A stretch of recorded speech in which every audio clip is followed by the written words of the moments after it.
And joining us right now is the man who is the commissioner of the MAFFL and the writer of the 9-man rule book, Mr. Kent Page.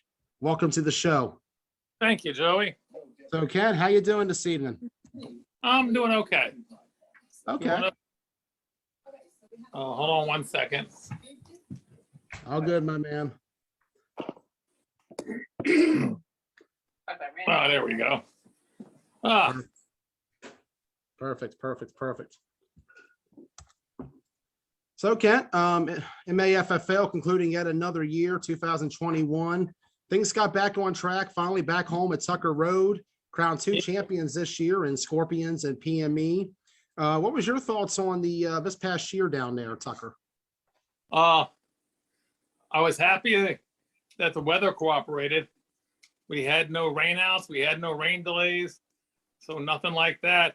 So we ended our season before Halloween, which is quite the rare occurrence. I'm about to say a lot of leagues have been having issues finishing on time this year. You go back, MAFL itself back in the spring ended up finishing in July. I believe that was a first for MAFL playing in July. No, we've been further than that. We honestly in August one year because of a couple weather delays, the sniper season. You know, we had to cancel almost 3 weeks when the DC sniper was out there. Fall of 2002. Yeah. That was scary times, man. Like, yeah. So that shows you just how long the league has been around down there. Like, to give perspective, MAFL goes all the way back to what year? Well, it started out as NVFFA back in, I came on board in 95. And then there was the MAFFL and we had the NVFFA for a few years. And then everything came back together under MAFL around 2000. So it's been 21 years since I've been running it. 21 years. Congratulations, man. That's an accomplishment. That's a milestone. Like, you got to think, like, whole people have finished high school and are in college right now in the time that Kent Page has been running MAFL. You got to think of all the players, all the teams, all the lives that came in, all the referees along the way that were a part of what has made the MAFFL one of the top leagues in the country. And a lot of it can be contributed to your work, Kent. Well, I appreciate that, but it's not a singular effort. Bonnie helps me. Boogie helps. John has helped in the past. Couldn't do it without the referees, and China handles those for me. Andy has always been a rock for me. And then the teams themselves. You know, I mean, people like Tommy Lightfoot, you know, Vaughn Enrique, you know, Vaughn from Rideout.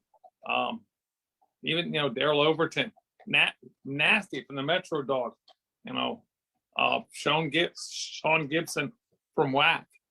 You know, I mean, all those, you know, I couldn't do this alone. They have been out there supporting me from day one, and I couldn't ask for a better group. So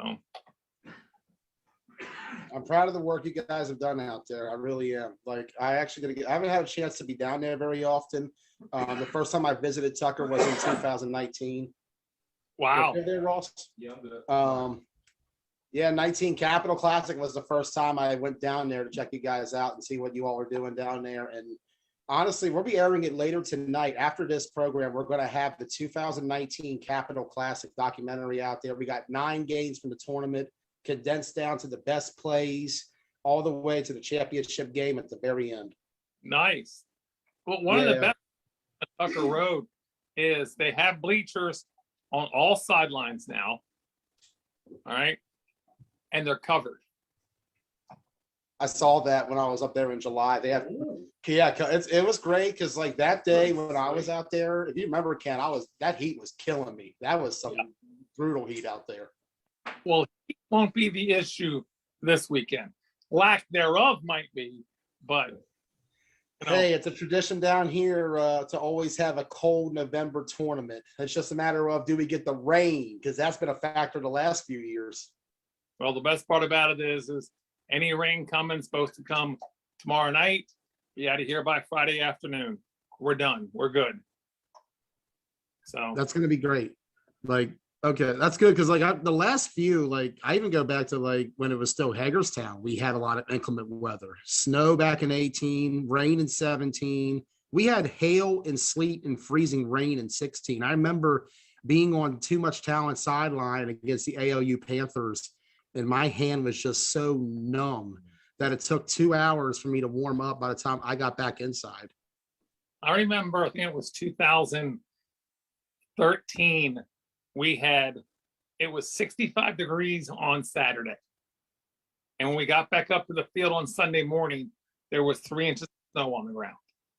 Oh my God. I was like, what the heck?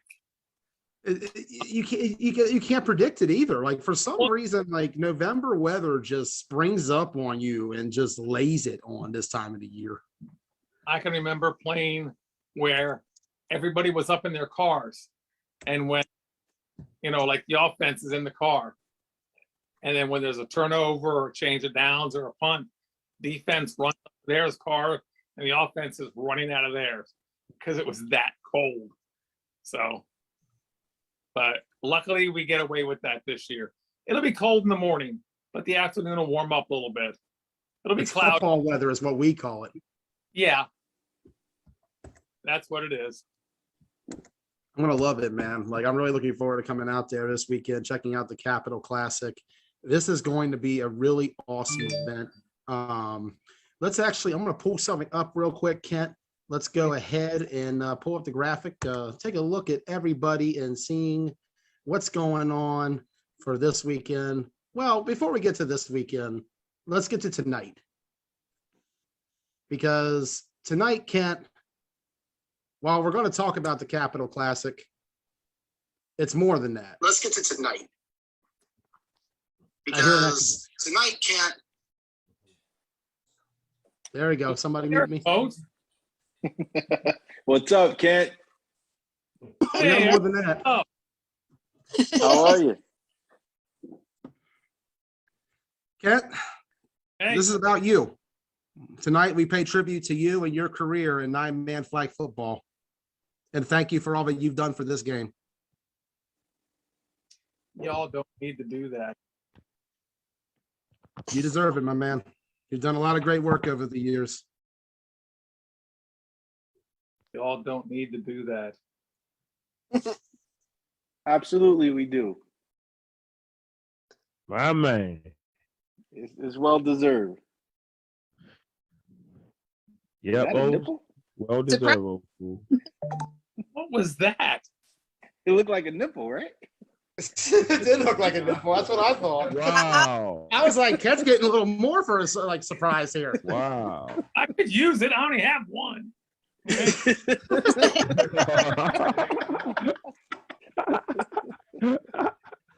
Oh man.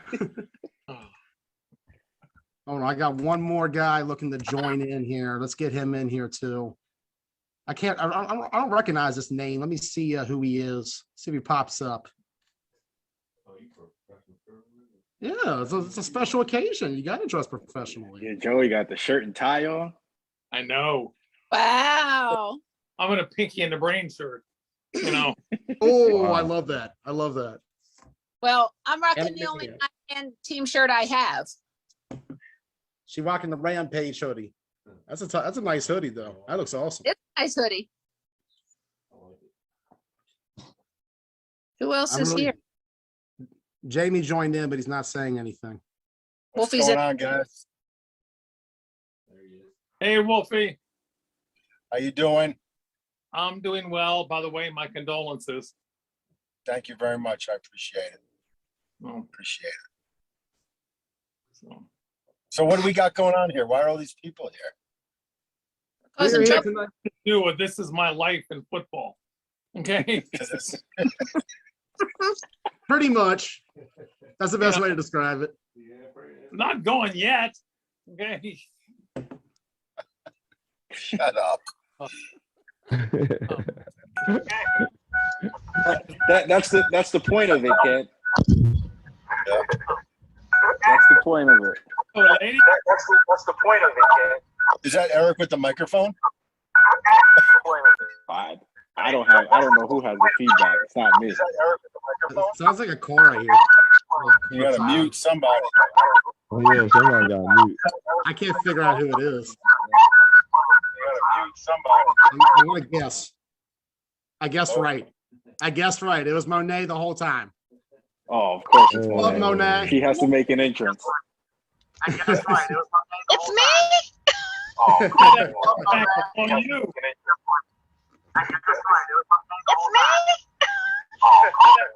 Okay. Yeah, I can't. Okay, I cannot hear that. I don't know. Oh, gosh. Monet. Hold on. Yeah, that's all on Monet's end. She probably Wow. has multiple devices going at once. But we know her.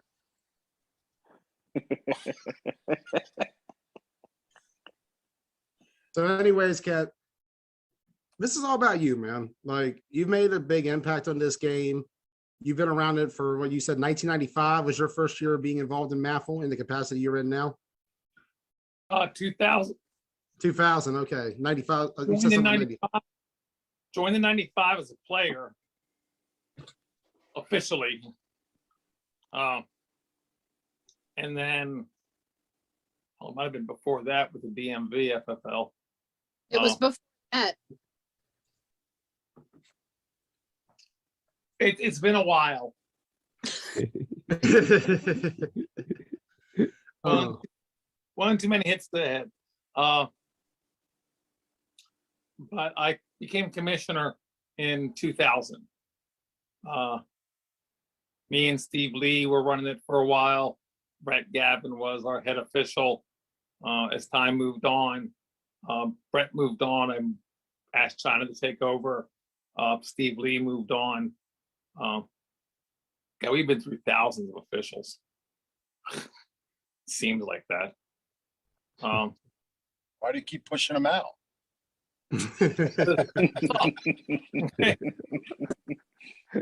Sorry. Because they don't know the difference between a live ball foul and a dead ball foul. Don't get me started. Neither do I. Neither do I. You're not supposed to. Oh, I want good. to perfect my officials. But God, let's see. I played with Jane on the unknowns for I think maybe 3 games. Came back, joined the C League team. Yeah, we had that many teams. I think we had 45 teams at that point in the league. 45? Yeah, we had an A, B, Yeah. and C. Damn. Yeah. We were at Barron Cameron had 6 fields, Fox Chapel had 2, and Herndon had 2. And we were all over the place. And nobody complained. You remember There goes Monet again. D Monet. It's all good. but I played with a team called the Toe Dogs for a while.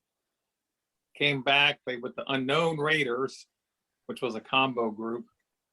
Started my own team, went 0-8 and 0-4 before we won our first game.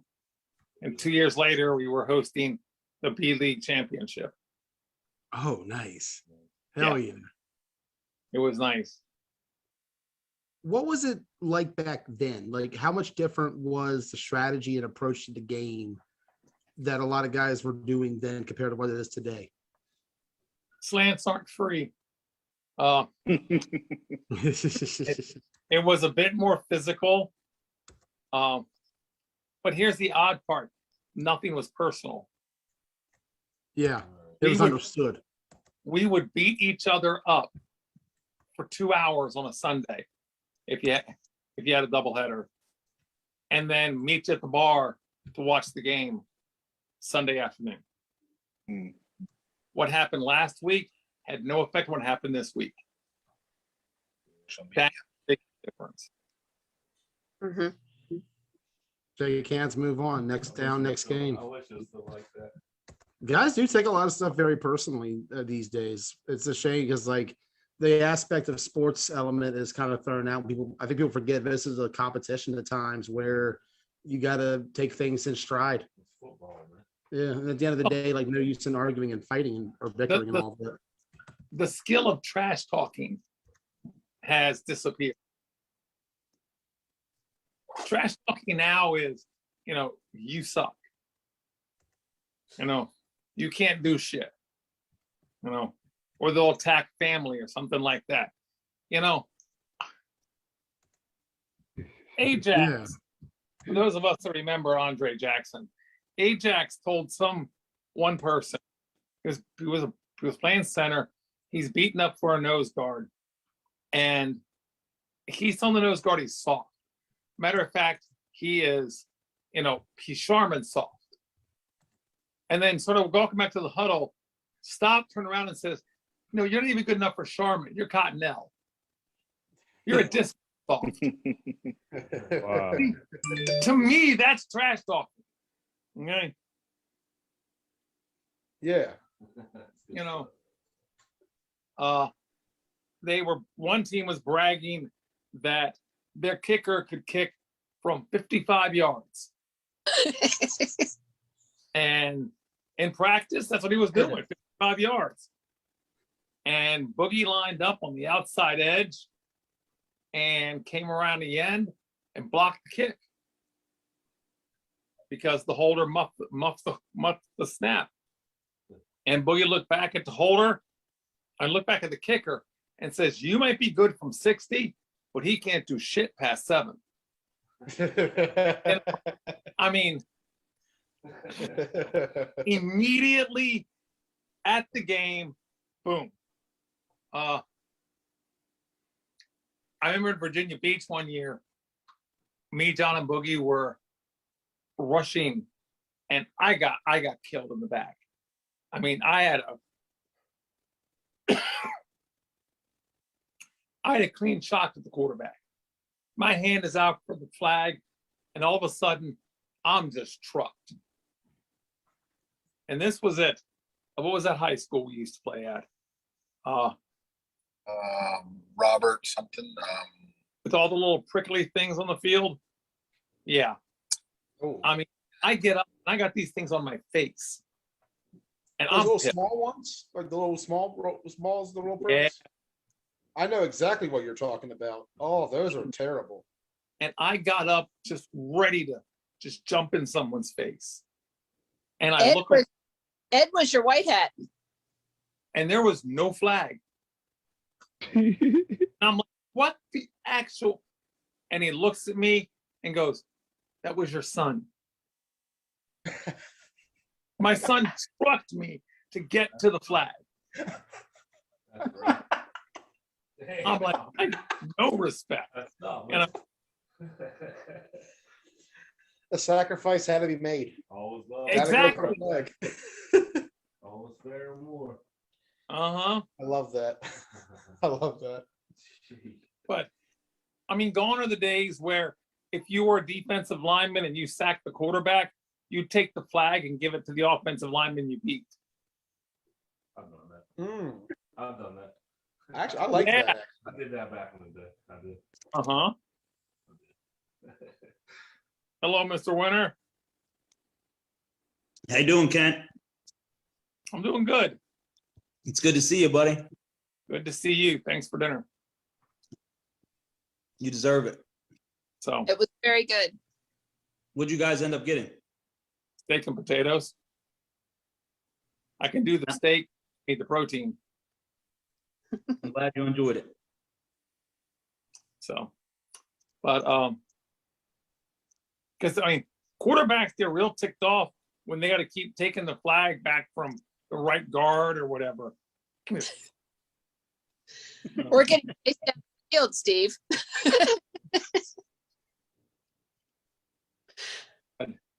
Hey, I like the hoodie. Yeah, I don't know. Some nice guy gave that to me. You know I love you guys. Yeah, love you too, brother. I mean, that's what I miss. from the old days to today. Today it's all about me. Social media is both a bane and a boon.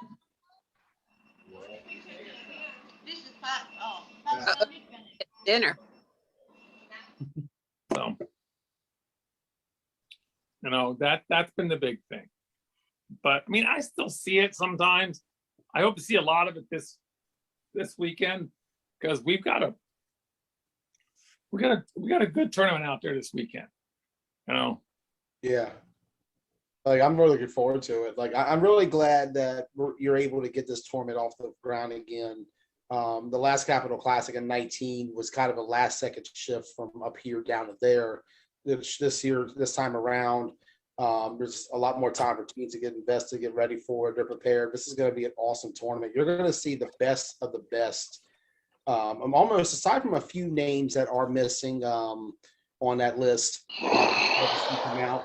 But you're going to see the best of the best go at it this weekend in the Capital Classic. And I'm really glad to see DC area get into the tournament after a hiatus. I know last year there had been talks about it, and then the COVID numbers went up, and it was all we had to cancel. So I'm really glad that DC MAF was finally able to get back to having their own tournament this time around. Hey, Z-Man. Yo, what's going on, Kent? I'm doing well. How are you doing today? Man, fantastic. Looking well. Enjoying these statements back down memory lane, man. So I'm doing good, man. Good to see you. Good to see all of you. Good to see you as well. Good to see you too, sir. So, got some good games. Bringing in 2 new teams. Gusto Land's making it down. Baltimore Spartans are going to come down. And who else was coming down? 2 very strong teams. Baez Auto, up there for York as well. Yep. What is your impressions of a lot of the growth in 9-man in this region over the last couple of years? Because I remember going back and looking at that 9-man Nationals B list in 17 and being surprised seeing only 16 B teams in that tournament. That's almost unheard of these days.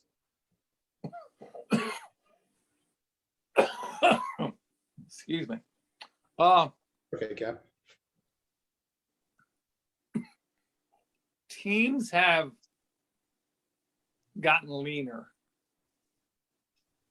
Instead of having, let me rephrase that. Teams have gotten more specialized.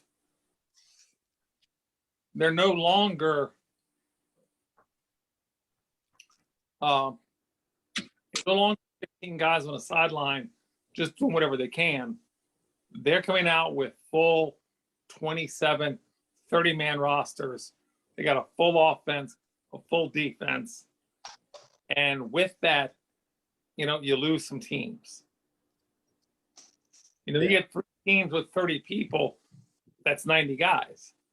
Well, 90 guys used to be, 4 teams. Heck, might even be 5. And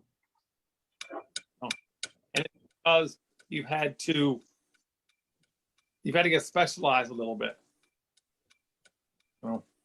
And while that's a good point, because the competition level is better, it can be a bad point because if a new squad comes in, they're getting hammered. And it takes a while to get your footing in this game. That is a fact. That is a true fact. And that is the one thing that's been noticeable to me is teams have gotten more numbers. And as Ken has mentioned, you've seen lesser as a result in that regard. 90 used to be more, but at the same time, teams are coming out with a good bit almost on a weekly basis, especially on the higher level of the A and B divisions. And there still is a definite line between A and B. You can still see where that you're like, okay, you got this. Yeah, we're in B land now. Right. Yeah. And that's kind of, do you see that divide? Do you see it growing into the point where 9-man could be looking at potentially, or even locally, a third level down the line where you might have a rec, a comp, and a pro, so to If- speak, that sort of setup? I mean, ultimately, I would like to get back to, 20 teams and have 3 divisions. I'd love that.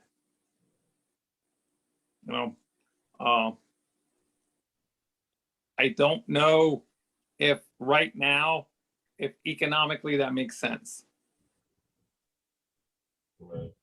The Great Recession of 2008 hurt a lot. Our league dropped down from a solid 16 to a flowing 10 to 12. And now we're down to 8 to 9. What is Does the biggest cause of the decline of growth in the region? Money. I mean, running a team takes money. True. Now, I mean, I can say you get 30 guys, you have 5 weeks of practice, everybody brings $5 in, my league fee is taken care of. Bring $5 to the game, we got ref fees covered. It's not that tough, but again, that goes back to the younger kids. When I was a young kid, I paid. As I got older, I still paid because the youngest coming behind me couldn't. And I would help somebody out until they show up there with, brand new, Air Jordans and, UA cleats and full Nike gear, and you can't spend $5. No. It's like help us a little bit. I understand that. I understand where you're coming from with that. But I just want the game to get back to being fun. I mean, we were up in Rhode Island at the Flag Bowl, and those teams up there had fun. they have they a were very playing- good culture up there from what I saw. and They what I were was playing the talking to. game, and they were having fun. There might be a comment here or there, but overall, they were having fun. It was like going back in time. That's what it's about at the end of the day. And like I always say, tournaments are like festivals in the sense that when you go to that area, if it's being hosted by a league, like in the case of Maffle or the Capital Classic Maffle up there, Rhode Island, they have their own league, of course. Like you want to make it something where you're not just having people come to town to play football. They're coming to town to experience your world that you play flag football in. And you want them to be a part of that world and to feel feel at home with you at those tournaments. And I think that's what makes tournaments great is when you're able to embrace the atmosphere, embrace the culture, go out and have fun and play ball against people that you've never met before, which I always say is the best part about traveling is the people you'll meet along the way and face off against. You'll never know who you're going to line up against from one game to the next. Right.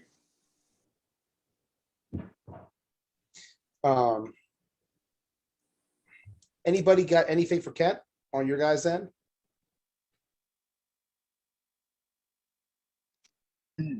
Well, I can jump in here. I've been around flag football for a while now.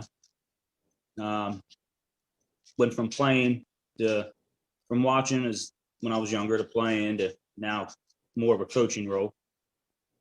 And I can tell you, most people, and with well reason, when they think 9-man, think of Jamie Wolf.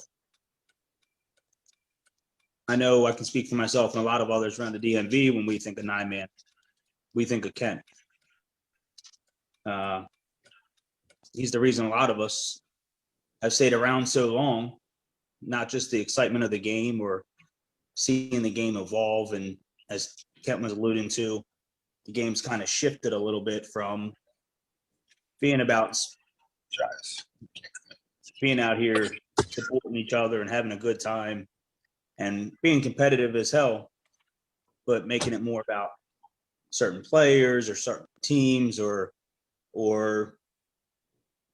example, losing fields and stuff because of guys' actions and stuff. There wasn't a lot of that when we first started. We played physical, we played hard. Hell, you might not even like the guy that you're playing against, but man to man, you knew you were there playing football and it was a respect thing. And I think that's where the game's kind of gone down a little bit right now. But Ken is the reason. He's the human 9-man rule book, like you said. He is, to me, what's great about 9-man. He tries to lead by example. He tries to respect everybody, even when I know it's completely tough. And he's there for anybody and everybody he possibly can be. Can't say enough good things about Ken. Facts. Thank you, Steve. Mean it. Well, I guess I'll jump in if that's okay. Eric Foster here. I'm in the dark. I'm in my car, so you may can't see me, but I appreciate you saying that, Steve. It is very true. And people who really know 9-man not only think about Jamie, but they also think about Kent. And I can give you guys about a 30 or 35-year history to how all of that came about, but I won't bore you today. But I will say, you saw a post recently where I talked about the dark ages of 9-man, and that required dedication from a few people, Kent being one of them, as well as Jamie. And during that time, it was a moment. And you there. And you. Trust me, man. I just clean up around here, brother. You're a huge part of it too. You're up on that Mount Rushmore of 9-man. Yeah. Undeserving if that's so, but I'll say this. During that time, I remember talking to Kent, and I remember at some point transitioning saying a more experienced insight other than myself regarding how we're going to play.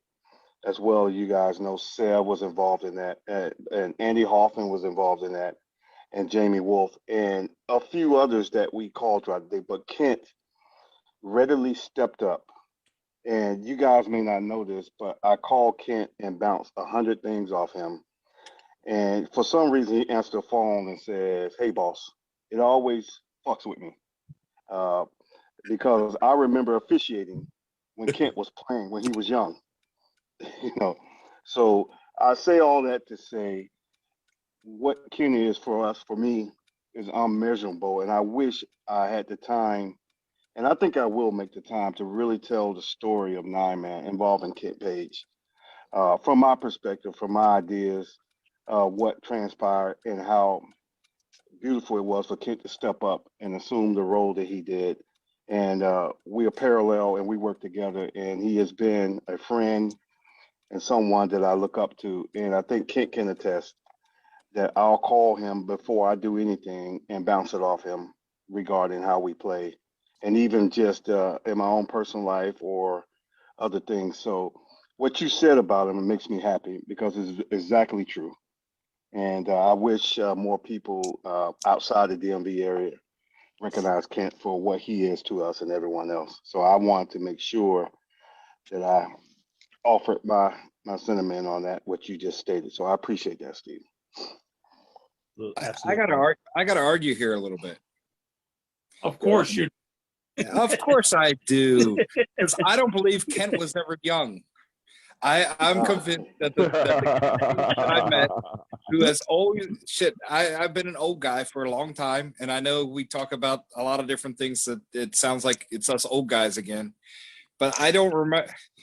I've known Kent for 15, 20 years, and honestly, every time I've met him, he was older than me, so that made him old. And the boss thing I do to him every single time I call him.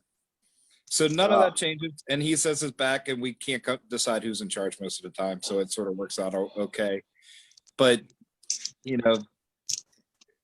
being in Maryland, I helped with the start of the Baltimore League and then moved out and worked more with the Hagerstown League. There's no better partner I could have ever worked with. So for as many years as we've done, where honestly, the DMV area was sort of our own world for a long time, that it was him or me. And there's nobody I could have asked to work with. I'm sorry I jumped in late, and I'll probably be bailing out of here quickly, but I did want to stop in and say, I can't wait to see you guys this weekend. Hopefully it won't be as cold as it is as it used to be in Hagerstown all the damn time, which I don't think is physically possible because we're the same freaking climate. But it'll be fun hanging out with everybody or being down there to help this weekend. Looking forward to it, sir. Sir, who, where? Yeah, So- Andy, while you're on, and I'll say it to Kent and all the teams and the owners of the teams or facilitators of the team, the DMV has always been one of the cornerstones of Nine Man. Always, the DMV in the Northeast, and we can talk about a lot of things. Maybe one day we do that, but it was important with the DMV, with Jamie start the movement of Nine Man, and Chris and Sev to be involved as you guys were, and then having your local leagues and pushing everybody together was very big for Nine Man. So I'm hoping that continues. There are a couple of Nine Man leagues in the South, but they're not indicative of what you guys do every day. So I'm hoping they take some notes, but there are a couple. Love to have them on board. Gents, I got to run. Good night. I'll see you guys this weekend. See you this See you. weekend.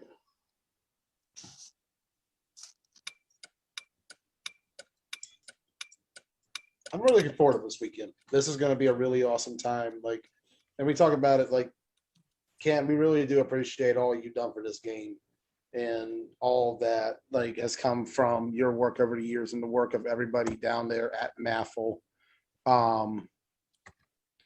Got one more guest trying to get in. If I can scroll up, where is he? Oh, he already disappeared on me. Okay, he gave up quickly. Joey, can I jump in for a minute? Yes, feel free, Jamie. So first off, Steve, congratulations on the baby. Thank you First so of all. much. Oh Yeah, Thank another you, Jim. little one running around. Congratulations. But Appreciate it, brother. I cannot wait to meet her. yes. I don't know if she'll be here this weekend. Might be a little too cold. I feel 2 weeks old. But, I don't know. we'll have to do. Sorry, I can run in there. Hold on. I'm sorry, guys. One sec, just dropping it to my kid. But one thing I just want to jump in here and say, a funny story about Ken. We've been all nice, Ken. So I figured I'd bring. We're sitting around the table last year in Florida, and before Kent sit down, we're working. I think it was a Saturday night. We're working on the schedule. So I go to Zarek. I go, or I think Zarek may have said to me, he says, "Let's fuck with Ken for a minute." So we tell him that there was a problem with a ref on the sideline smoking weed on the sideline, and Kent got so angry. He brought his head up, and the glasses come up the side. He goes, "What?" And does the head shake, the tongue stick out, everything. And it was just hysterical to as much as Ken has helped me, he's and worked with me. He's become a friend, someone I trust, someone I work with, someone to break bread with when he comes to Rhode Island. And thank God he brings Bonnie around, because Bonnie, thank you too for all you do for this game. It's not one person, it's many people that make this happen. So, and Ken, I admire your strength. I wish I had the strength you had. Your courage, what you've gone through, and what you're doing, and just living your life, loving your life. Calling you the other day, where are you? I'm at a football game, coming on there at the Redskins game. It's just great to see. Why I'm sitting there being a Jets fan, my team shitting the bed, and you guys get to beat Tampa. But definitely, Ken, I'm sorry I can't make it this weekend to be up there with you guys. I'm heading out to Michigan to see my daughter, so I'm excited for that. But I look forward to seeing all you guys and gals in Florida. It's going to be a great event, second biggest ever. So we're looking forward to that. All the final numbers tonight or tomorrow. But Kent, I love you, buddy. Keep doing what you do. I need someone to say, ask him that question because I don't know it. So when I see you, it was either where's Kent, where's Sev, where's Zarek, because I don't know that real question. So, but it is what it is. Just thank you for all you do. And Joey, thank you for putting this together too. Definitely a great thing. Thank you, Jamie. Thank you so much for coming on. No problem. I'm glad we could all get together and do this tonight. Especially in light of this weekend, Capital Classic, as we mentioned, it'll be the first tournament for MAFL in 2 years. And for what's been a very tough time for the league since the last Capital Classic, we talk about it, having field issues throughout COVID. Remember, Tucker Road and that whole area did not reopen until almost early May, Kent, this year? They finally gave me permits on August 1. That's crazy. Like, it just how quickly, how long everything took. Going to different venues. I know last fall you guys were down at a different park in Virginia. Yeah. And of course, starting out this spring, there was the oddity of MAFL playing in Baltimore. That was interesting. I almost actually hit it that day too on the way over. I wanted to go check that out, but the league this weekend, this is a good time. Everybody gather together one more time before it gets too cold to do anything like this and have fun doing it. Play some good football and honor and represent those who have given to the game over the years and play for one thing, the love of this game, which is something that Kent Page has always been about, playing for the love of this game. Joey, can you hear me okay? Gotcha now, Mo. Yeah. All right. Yeah, I'm over here still doing side business work at this hour, but needed to stop so I can make sure I had a good signal.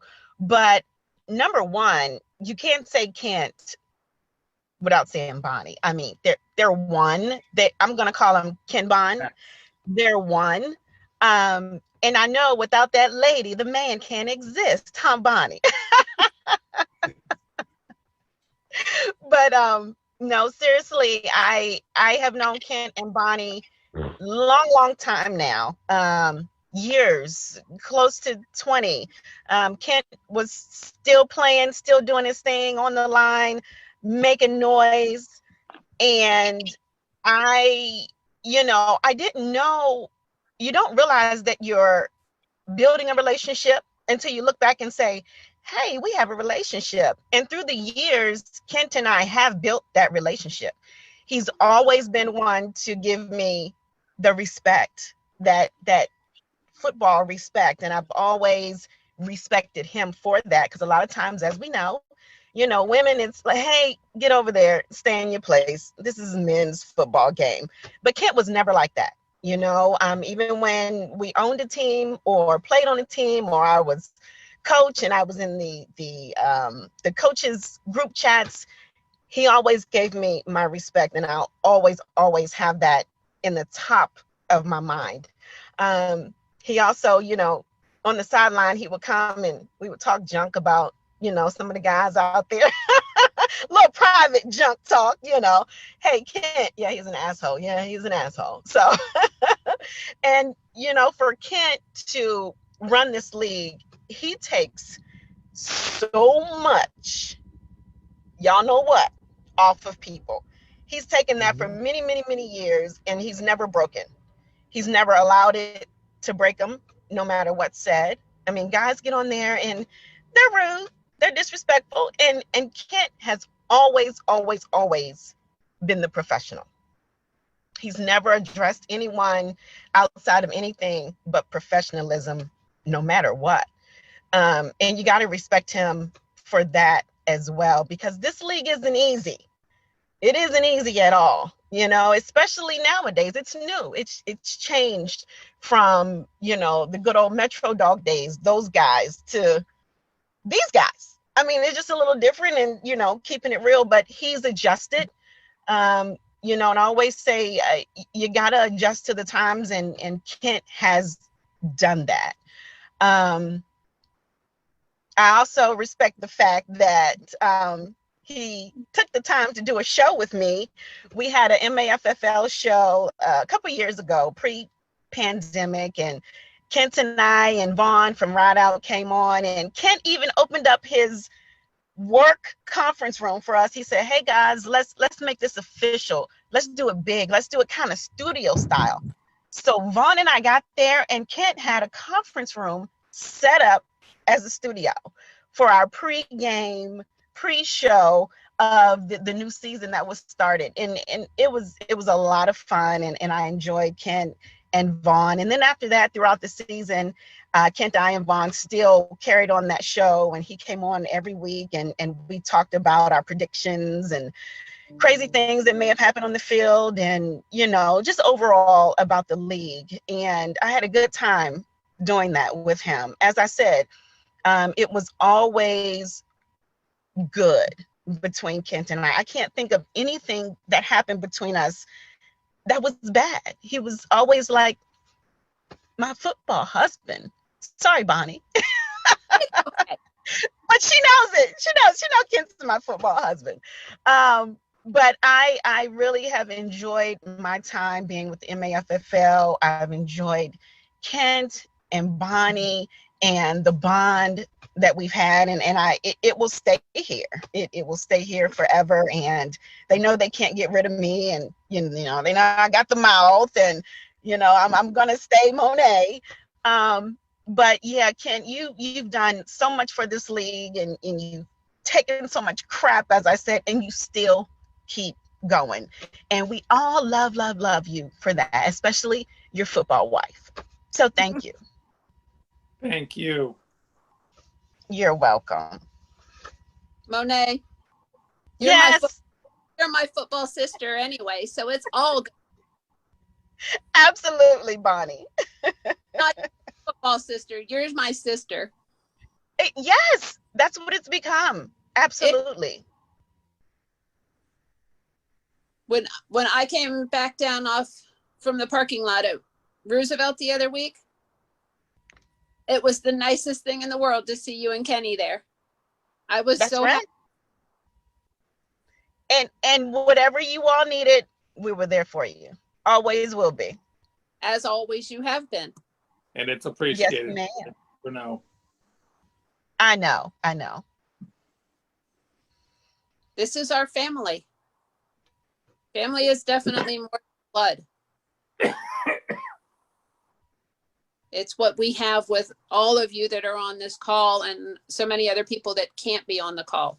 You guys are family. I will never Indeed. think differently of anybody. That's nice of you to say, Bunny. I think I've seen Mr. Battle join. I thought he did too. Yeah, and the reason I make that statement, because I just shared with you guys in Rhode Island a story about Battle when Kent was playing. I don't know if you guys remember that, but it was something that I've never witnessed in Nine Man before, so it was cool to see. And there's Mr. Battle. I'll say it very quickly. And it's a testament to Kent, but I remember Kent playing. There was a decision made on the field. Of course, Battle played with Kent. A lot of you may not know that, but and when Kent walked off the field, a whole bunch of guys were saying something back and forth. Battle told him to shut up, and if anybody got a problem with it, see him. The whole team shut the fuck up, and that was the end of it, right then and there, because they were talking some shit to Kent or about Kent, and he killed it on the spot. And it may have been 10 years ago or so, but I remember it like it was yesterday. That's how I got introduced to Mr. Battle. I was like, oh, dude must be somebody, because literally the team, the youngins shut up, the old heads shut up, everybody shut up when he said shut up. And Kent made a decision to punt, and that's what it was. It was over with. So James, I don't think you remember that, but I remember it like it was yesterday. Hey, I remember everything when it comes to football. Especially with Kent, my brother Kent. Yeah. How you doing, my friend? I'm good. How about yourself? I'm doing all right. Doing all right. Hey, man, they wanted to do a little something for you, man, today. Have some people say some good things about you, but I couldn't even think of nothing good, so I said I was gonna be quiet.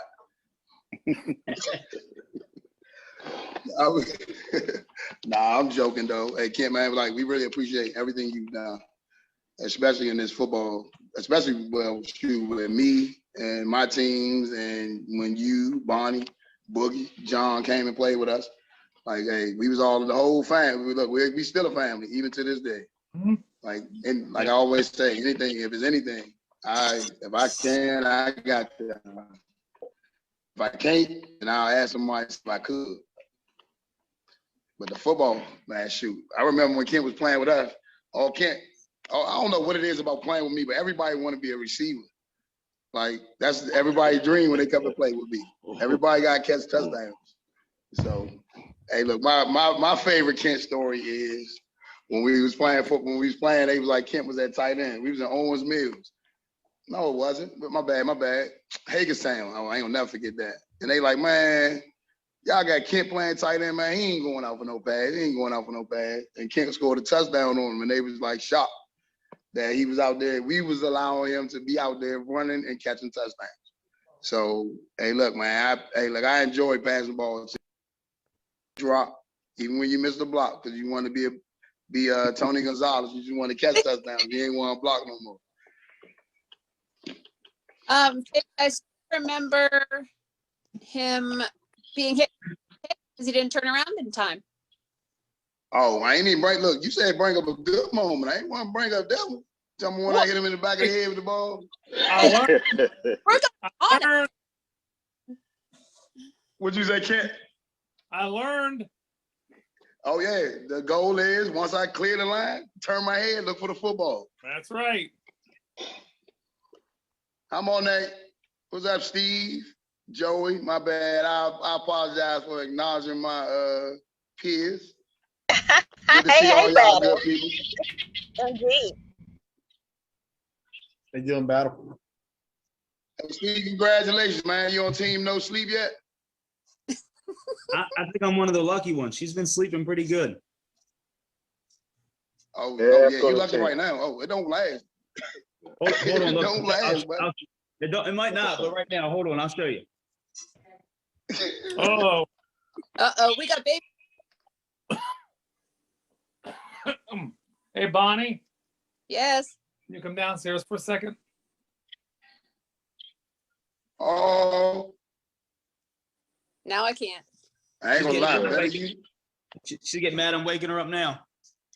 Oh. Oh, Lord.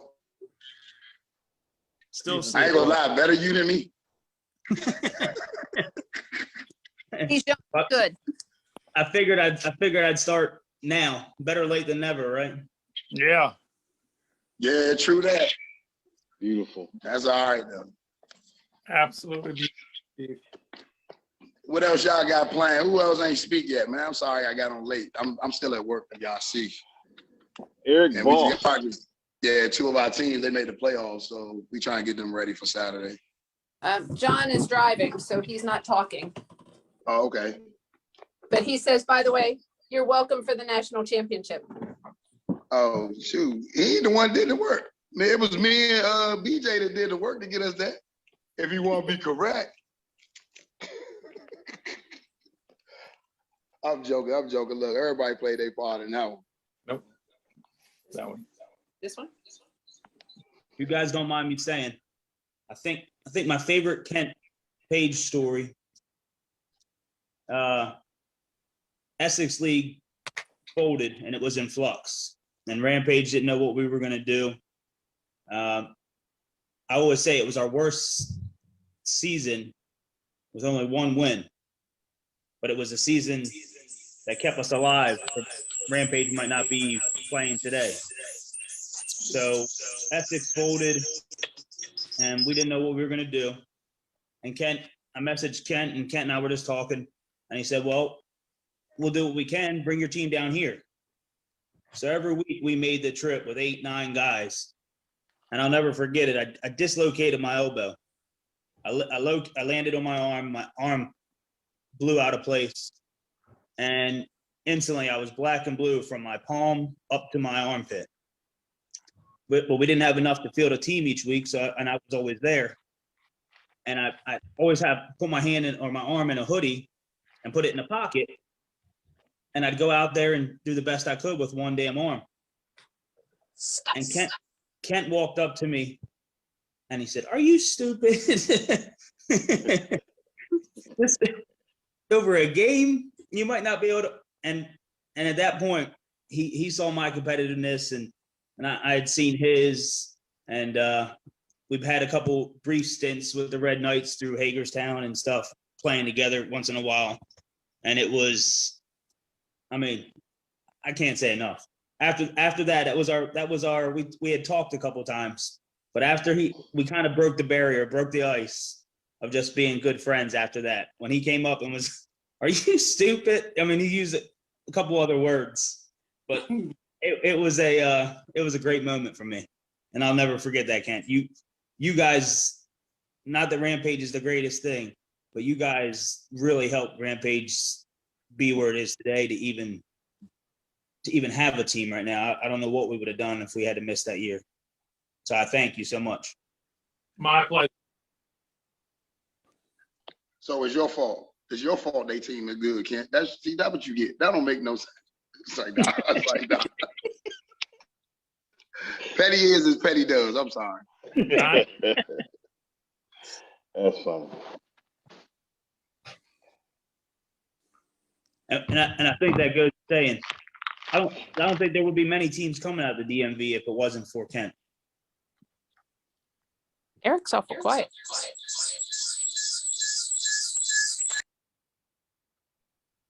Hey, I'm trying to give everybody the platform here. Oh, what? Oh my gosh. Oh, what's up, Eric? What's up, Eric? What's going on, man? Not much, not much. Hey, Kent, These pictures are everything, Eric. Look. No, Kent, seriously, I know, I personally gave you a lot of shit throughout the years. And you were always a good sport about it. So, you always have my respect. Especially, one of the classic pictures was that time you and Monet were live. And it looked a little suspect there. And that was one of my favorite memes of all time. Oh, God. It looked like Girl 6 going on. and then when when they posted the picture of you enjoying the herbal essence, that's why I said Kent's a good dude. Kent's definitely solid. So I really appreciate you tolerating me. I know I'm not the easiest to deal with, and I've been a thorn in the side for quite some time, but you've always been a very good sport, and you gave it right back as well, and definitely appreciate the graphics that you put out for the schedules and the 6-pixel graphics, making me feel like we're still playing Atari and all. But I love when they come out, man. And, the Capital Classic looks like it's going to be amazing this weekend. I wish we were there to participate. And, everything you bring to the game, man, just professionalism, enthusiasm, passion, and really the knowledge, we've texted behind the scenes whenever, even proactively, if there was a rule issue, you would proactively send me clarifications and things like that. And I've appreciated that support, especially with Sev not being here. And, you've been a great steward to the game. And I know you really love this. So a lot of respect and love to you, Kent. Thank you. Much respect to you.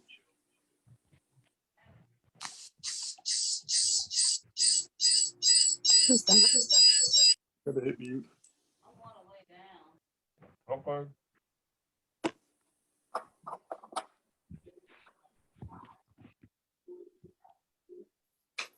Wolf is back.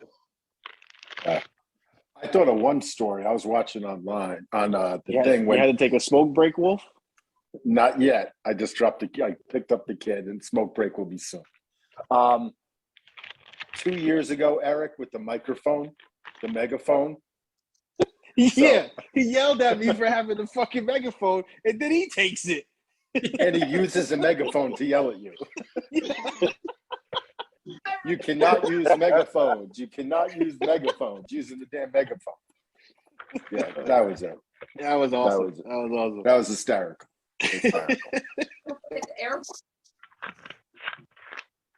Air horn. Sideline. Yeah, that was the gladiator game. Yeah. Friday night, Northeast Regional. Oh my God. That's hysterical. Or music behind the main event bench. Oh my God. Elliot. Elliot gets so You mad. please tell him to turn it down. Yeah. But I'm sorry. I just had to bring up that story. I jumped back on for that. That was hysterical.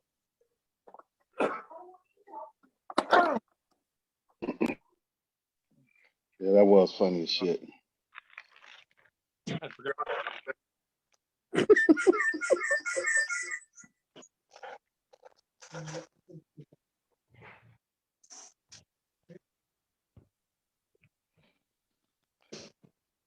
Well, this I love it. All the old school stories tonight. Yeah, Like it's good a great way to look back on Great stuff. like Kent's career and being able to like reminisce all of us together, you know, because it's rare everybody gets together outside of tournaments.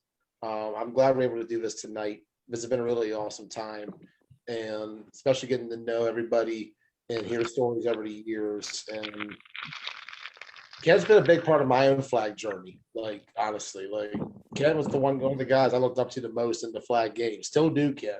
You're my guy. Always have been my guy. I'm really looking forward to being at Capital Classic this weekend and coming out there and doing the best tribute I can to Maffel and the Pages, both Bonnie and Kent. And a big thanks to you, Bonnie, for helping to put this together. You're very welcome. Thank you. Oh, hi.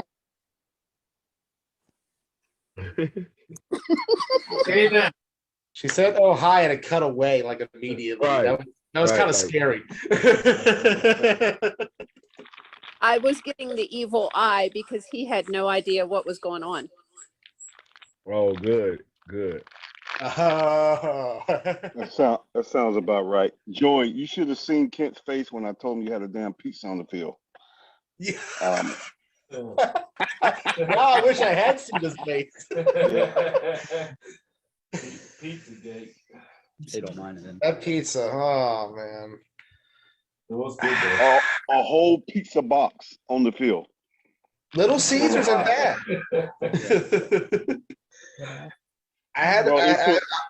Yeah. It took everything in me not to come and kick that damn box out your hand, man. I wouldn't have blamed you, and that would have probably been like the greatest moment on live of all time. If Kent would have saw you, it would have been worse. I would have probably heard Kent yelling and immediately like jumped and flinched and been like, okay, I'm sorry. Joey was in all his glory walking through the field with a pizza box. I think he had a Pepsi. That was not even like the first game I did that for either. I gave Ross a pizza during the Punishers Bulldogs game. Yeah, you did. I didn't know. I did not. No, I do not remember that. I do not recall that. I remember that shit. So I'm the referee, and I'm looking, and I see out the corner of my eye a big ass pizza box. I'm thinking it must be on the sideline. And I see on the field, I'm thinking, what the fuck is going on? You know. Joey was running the place, man. When I went over, of course, you complied. It was no problem. But I'm like, what the fuck are you thinking? You know, out here with a pizza box. We already had 180 people on the field doing live. So, you know, when I told Kit, his face, man, if you ever seen him where he does this thing, he looks up in the air, and like, what the fuck, you know, it was funny, man. Next time I'm gonna tell on you and let Kent handle you. See, I should have offered the pizza to Kent and Zarek first, and then gone from there. Now, there you go. Have have we met with consummate professionals on the field? We take pride in that. No, I was understand nothing. that completely. Yeah, we would. Yeah, I was thinking to myself. So the easy thing to do was just say, okay, I just tell Dimitri and let Dimitri deal with it. You know, at that time, that was the thing to do. But yeah, man, I should have told Kent. I should have told Kent and watched. Dimitri probably had a pizza box too. Y'all doing a lot of snitching tonight, ain't y'all? y'all always run to tell Kent. Just be petty. James, just being petty. We're just being petty. Hey, Battle. Listen, What's that's up, the person. man? That's the person to tell. I know. Like, Hey, look, I be on the his collar sideline just way laughing. lower At the than dude. mine. Yeah. Hey, look, the Kent will dudes when refer they you get to the game, rule book. Section sure don't. 15.3J. So I'll Page give you 12. an example. I'll give you an example. When Eric had that audio device, you know, technically he's 10 yards off the sideline. So I'm like, well, I can't do nothing with what the guy doing. You know, I have no bearing on it. Shit, Kent won't hear none of that.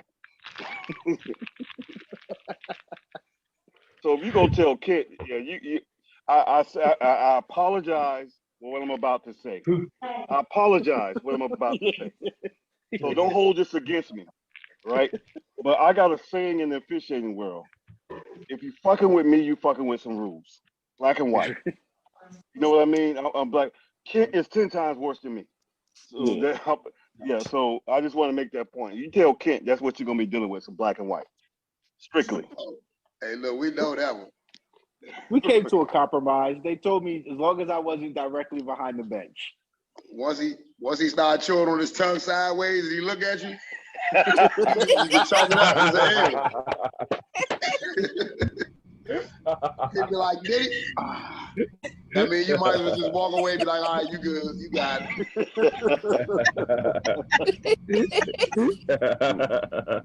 My bad, kid. I wasn't supposed to tell him. That's the keynote when they paying attention.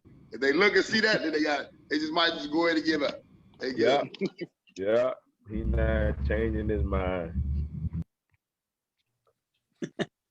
Oh, goodness. Battle, I gotta ask. No capital this weekend? Say that again. Oh, you asking me? Yeah. We was gonna do it, but like I said, I still have to work. Me and Trail both have to work.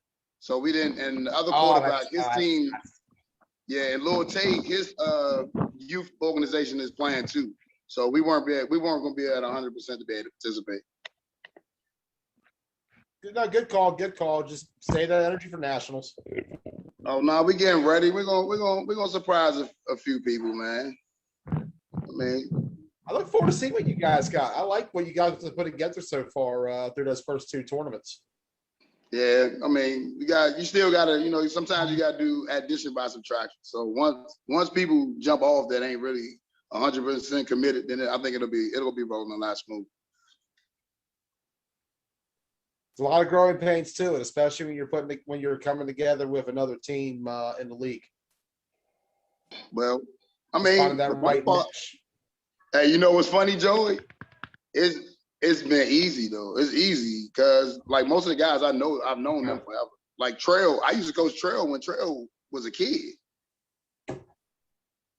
Nobody know that though. Damn, that long. Yeah. Now you're telling your age. Man, look, I'm 49, man. I tell all them youngers out that jump. Y'all be looking bad. Look, man, I'm 49. I'll be 50 next year, but still, the difference is I'm able to still be able to play and compete with y'all because I'm beating y'all mentally. Most of the stuff I do is mental, and I ain't running around. Well, I've been running around lately though. I've been working out a little bit, Steve. I seen you, man. Look, I've been watching your Facebook post. I'm like, man, I gotta get in shape. So I'm gonna try to get like 75 yards rushing at nationals. I like that little play you did back at AC against the Rebels where you were standing back and they threw that touchdown to you and nobody on the Rebels seemed to know you were on the field. Hey, look, you know what's funny? We did it in the league. When we played against AFN in the playoffs. You did. That's right. I remember now. Yeah, they did the throw back there. Yeah. Yeah, I looked okay, over. I remember I saw that, and I was like, "They fall for this." I'm kind of wondering because that's a good play. I like that play. Hey, look, y'all let me catch a touchdown. I ain't even had to run far. That's bad. Hey, look, hey, James, Joey, I was out there running fast just like Kent. You see me, didn't you? I took my little 3 steps. I hopped on in the end zone.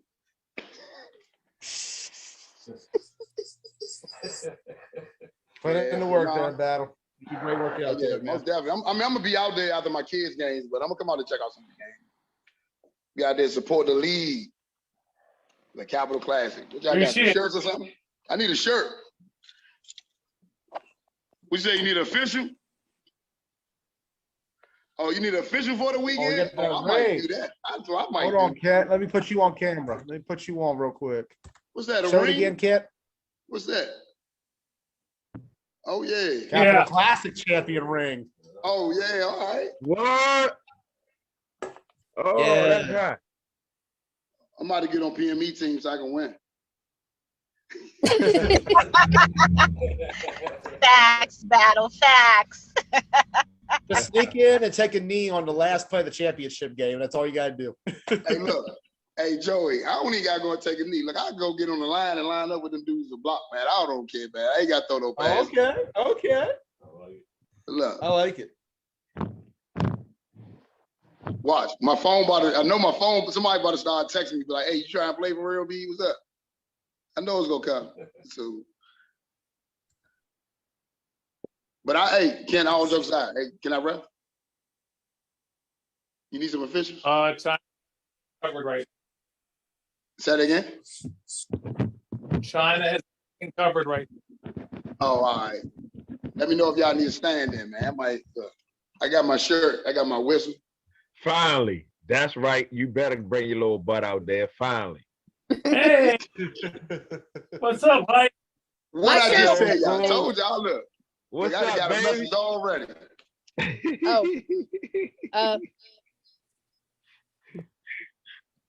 Hi, Mama. Hi, Mama. What's up, Mama? What's going on? I don't know yet. Say hi, G. I got to check. What up? Hey, little bro. What's going on, man? What up, Whoa, yo? boy, look at his beard, yo. Yo, that's crazy. Yo, that shit crazy. You're a father, everything, man. That's good, bro. Guys, it's been great listening to everybody, all these wonderful stories, reminiscing. It's been great. But y'all don't understand. Virginia Beach, several years ago. Already told him. About you plastering him. No, I'm not talking about me plastering him. I'm talking about him getting plastered back. Don't tell Bonnie. I think I'm fucked up. Everybody in the huddle looks up. She already knows.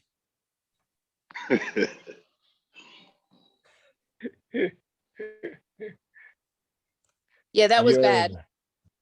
That was funny. Not from my end. You don't remember it. No, I don't. That's why it wasn't funny for you. Hey, John, who hit him, John? I think it was House. Yeah, it was House. What's up, Tommy? And there's Tommy.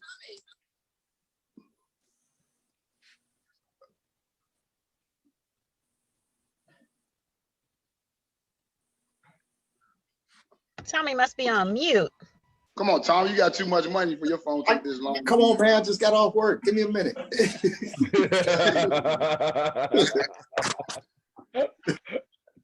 Y'all getting off work. I'm heading in. It's been great. Have fun. All right, little bro. All right, y'all. See you. All right, John.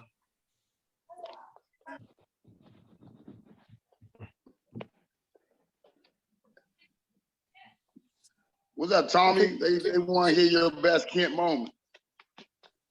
Man, you know, everybody's got like moments about him being commissioner or coach or whatever. Mine is of him as a player at Andy's tournament, Hagerstown. from the D line spot. He had almost three interceptions from the D line spot. And it was cold. It was about 20 degrees, 30 degrees. I don't know. But I've never seen a D lineman have almost three interceptions. Crazy. Like everybody was like, "Where's the camera at?" Because he had two. I think he had the third one, and they called it back or something. But yeah, it's like 15 years ago, man. I'll never forget that. I've never seen that since then for a D lineman to have picks like that. It's crazy. I remember. You remember that, Kent? I remember it. What was it? 2 or 3 picks, Kent? What was it? It was only 2. I also had block field goals. It's a block field goals too. Yeah. Did you have a third one? Somehow I remember you almost had a third one. I don't know if they got almost had a third, but somebody knocked my hands. They knocked it out of your hands. Okay, I knew it was almost. One of the linebackers came up trying to take. Yeah, I knew it was almost 3. I can't remember who we were playing. I just remember it being Hagerstown and Cole. We were playing against Raffy. Whoever's Where's Raffy. that? That's why I could get him. Throw the ball high. You remember that, huh? Was that your best game as a D lineman? Oh, absolutely. Absolutely, right? Absolutely. That was awesome. Hold on, you said it was against Raffy. What you say about it? You broke up. I said he said it was against Little Raffy. Yeah. Oh man, them don't count, man. Why that don't count? He throw them to everybody. He was only quarterback shorter than me.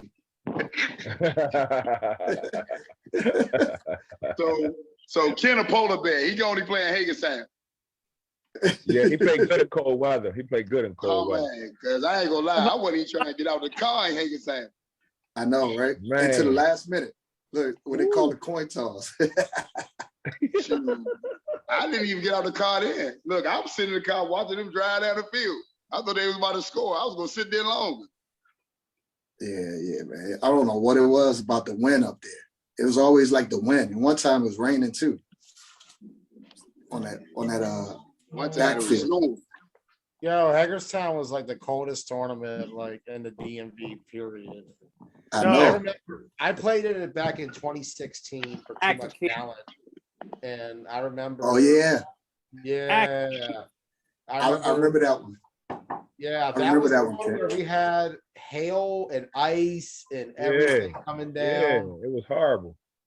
Dude, my left hand took 2 hours to warm up after I got inside to my place on the drive home. I couldn't grip anything, dude. It was that bad. Hey, I remember that Acker Kink one Kent's talking about though. My brother didn't want to go through the mud puddle because he would have got soaking wet. So they pulled his flag on the 5-yard line. I remember that. we had That's Ezra.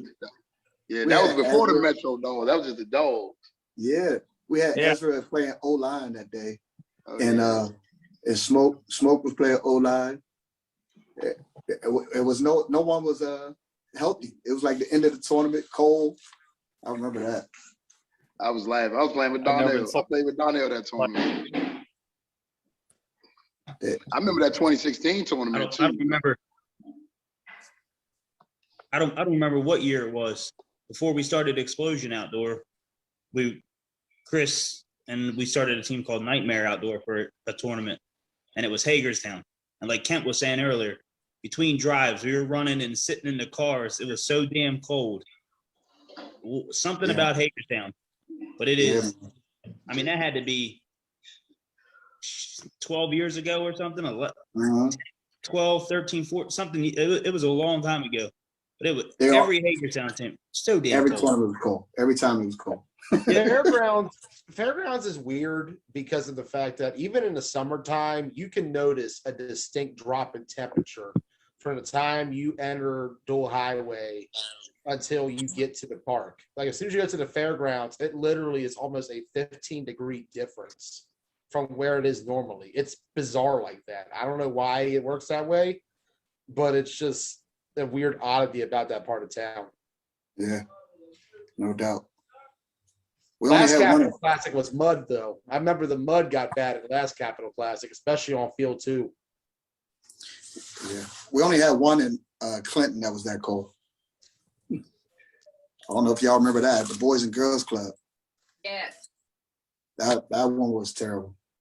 I think I don't know if we were playing Explode. We might have been playing Explosion, and it was that was before Explosion. That was the Dogs days, the yellow jersey Dogs days. But as cold as we've played in tournaments, we've played in hot ones too. Virginia Beach, Williamsburg, yeah. Virginia Beach, absolutely. Yeah, man. Williamsburg. Williamsburg. Williamsburg was hot. I mean, guys' cleats were melting. It was crazy. Yeah. What was it? Virginia Beach and Albany. Albany a couple years ago. Albany. God. Ungodly. AC this past year was really hot, especially on field 1. Field 1 was dead underneath the sun. AC was? Yeah, AC was stupid hot this year. That's because it was later, right? It was later this year. Yeah, it was. It was later, and there was a lot less shade on the round. Like field 1 was directly under the sun. Because when we were there, every time they had it in March, it was always windy and cold, man. Yeah. Yeah, that joint was hot up, AC. Yeah, I was y'all ever ready for the game to be over. Y'all ever had 2 players not be able to play on Sunday because they got sunburned? Yeah, I'm not lying. Reds and Ali Malone both couldn't play on Sunday because they was so sunburned. And what lips swollen, like just red. Like couldn't even that don't sound like sunburn. Not the Bermuda dude. Yeah, that's crazy. Not the Bermuda king. He can't get sunburn. Hey, Kent, they don't know about the hard drives days, though, do they? No. We used to scrimmage in wrestling. We had like the same practice field. What year was that, Kent? Like maybe 2000, 98, somewhere around there? Yeah, 1989. Yeah, probably 98, 98. Yeah, way back, man. That's when y'all had it. Man, he got a bark up. Hey, Steve, congrats on the baby, man. I ain't get to tell you. He can't hear me. Hey, Ken, what's up? You gonna be out there Sunday or coming out there Sunday? Oh, I'll be out there both. Yeah. All right. Since the black and gold play at night. Yeah, I know. Why do you think weekend was chosen? Huh? What'd you say? Why do you think weekend was chosen? Yeah, you're strategic, huh? Redskins play. Those were the tickets. Theater Yeah. play. That's smart. Yeah, that's smart. All right, man. I ain't actually off work yet. I gotta get back to work. I'll see you All right, guys get this back weekend. to work. Thanks for appreciate it. All right, man. Y'all take All care. right, Tommy. See ya. buddy. All right, Tommy. All right.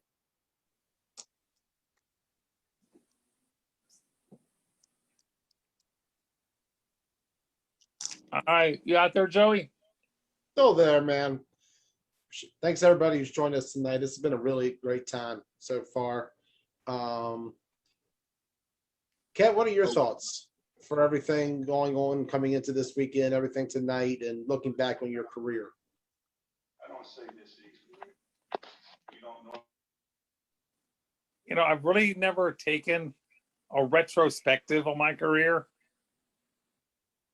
listening to people's stories, you know, it's phenomenal.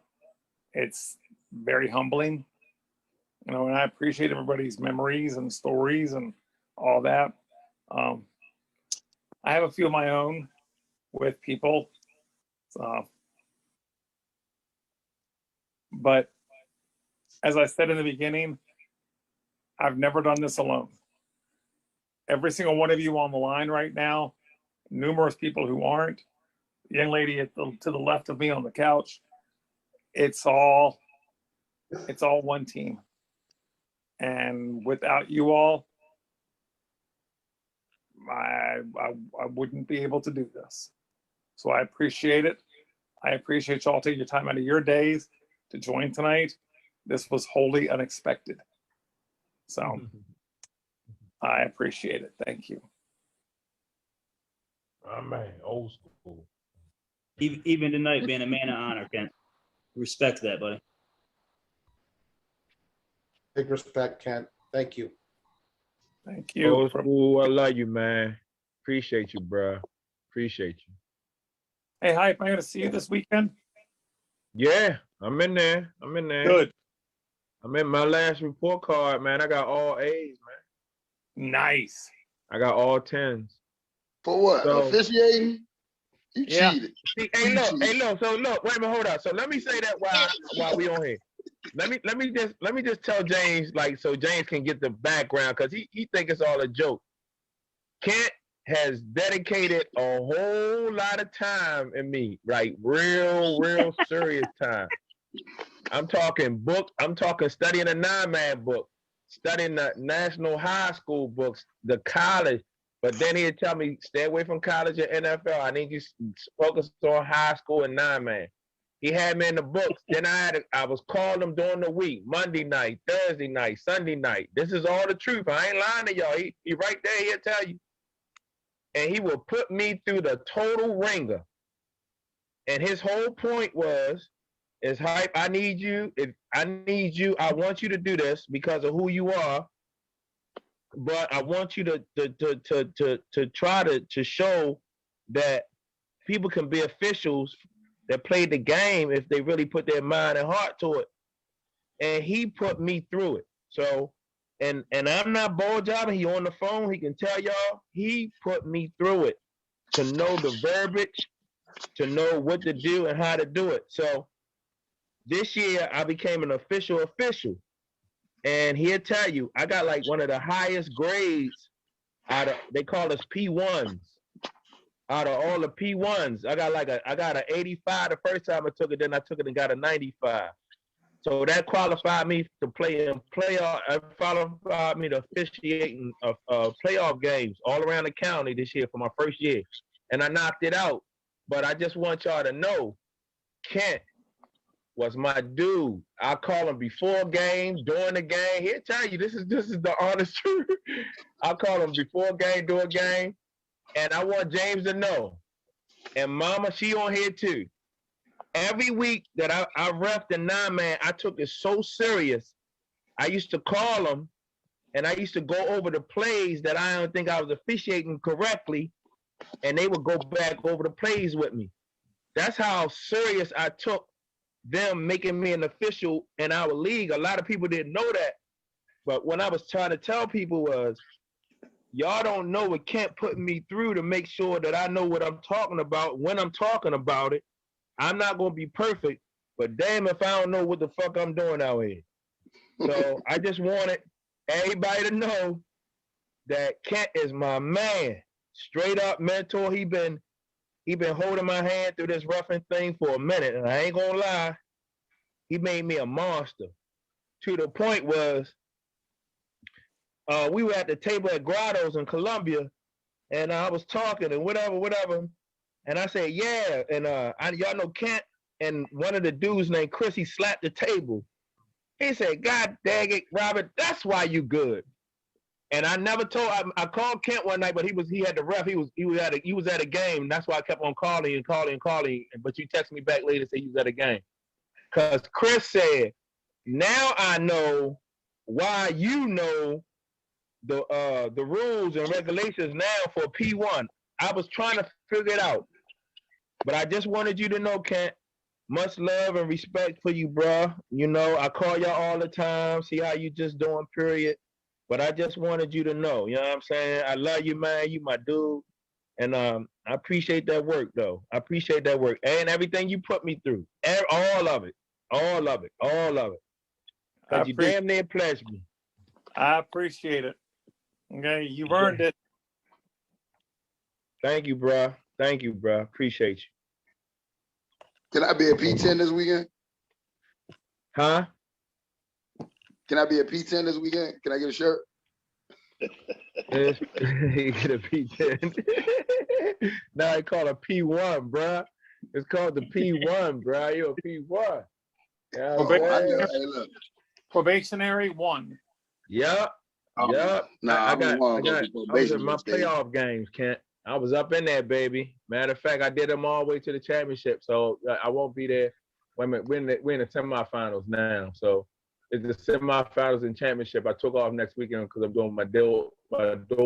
So after that championship. So I was in there all the way till semifinal. Nice. Because I was going to go to the Catholic League this weekend coming up. I think it's Gonzaga and St. Paul, something like that. I think it was I had that game. I was on that game, but whatever. It's two Catholic games just left, but I was on one of them, but I had to decline because I'm gonna my daughter. But that was like Al told me, that was a gift that I was given for being a good ref this year, but I didn't I couldn't take it this Saturday because of course I'm going out with my daughter. But other than that, that was I had a great time, bro, and I'm looking forward to going back too. Great. Looking forward to having you back in the field. So we need to message those other bum refs in our league to make sure they calling Ken every day too all day. Yeah. Hey, can I tell you? He'll tell you. I call him all the time, especially when I make a call and I be fussing with y'all. Can't know it. He getting that phone call that night. Hey, Ken, what did I do wrong? Where did I make the call wrong? And he'll go through it with me like he would. And Mama tell you, she used to have to hug me on the sideline sometimes. It's gonna be all right because he used to eat me up sometimes because I'm out there trying to make the right call, and she just say, "Hype, just do what we say, do how we taught you. Come on." I appreciate the pep talk too, Mama. Hype, you are one of the most realist. Thank you, bro. I appreciate you, Coach. Man, appreciate you. It's a whole different ball game seeing you ref now and being on the same sideline sometimes.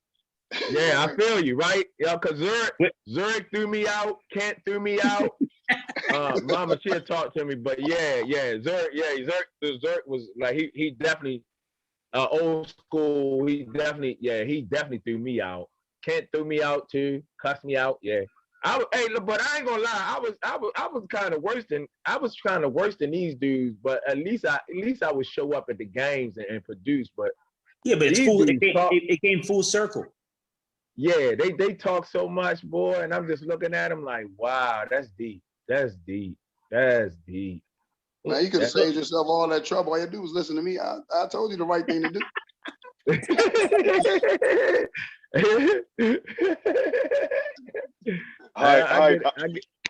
I get it worse. I get it worse for my family in the league though. Yeah, they hit me the hardest, boy. And then they'll call me that late at night. Hey, what you doing out there? Hey, look, God dang, they get me.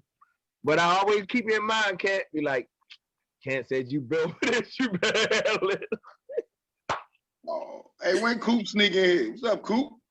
Coop here? Yeah. Building, man. Congratulations. Hey, young man. Y'all congratulate, man. My brother, man, on this organization. What he doing, man? I'm proud of you, bro. I'm proud of you, bro. Appreciate it, but I wouldn't have missed this for the world. Ken, you know how much you mean to me, dog. I know. For the world, man. It's been busy, but look, let me tell you, Hype, you know how it is with, you know what I'm saying, what I'm doing with my organization. But I never told Kent, but knowing that Kent been putting in work all of this time, yeah, I kind of see, you know what I'm saying, like how it is to run a whole, situation and dealing with adults. Oh my God. Dealing with grown men that lose their mind for at least an hour and a half every Sunday, and they act like they didn't say what they said 30 minutes ago, and then we supposed to be cool the rest of the week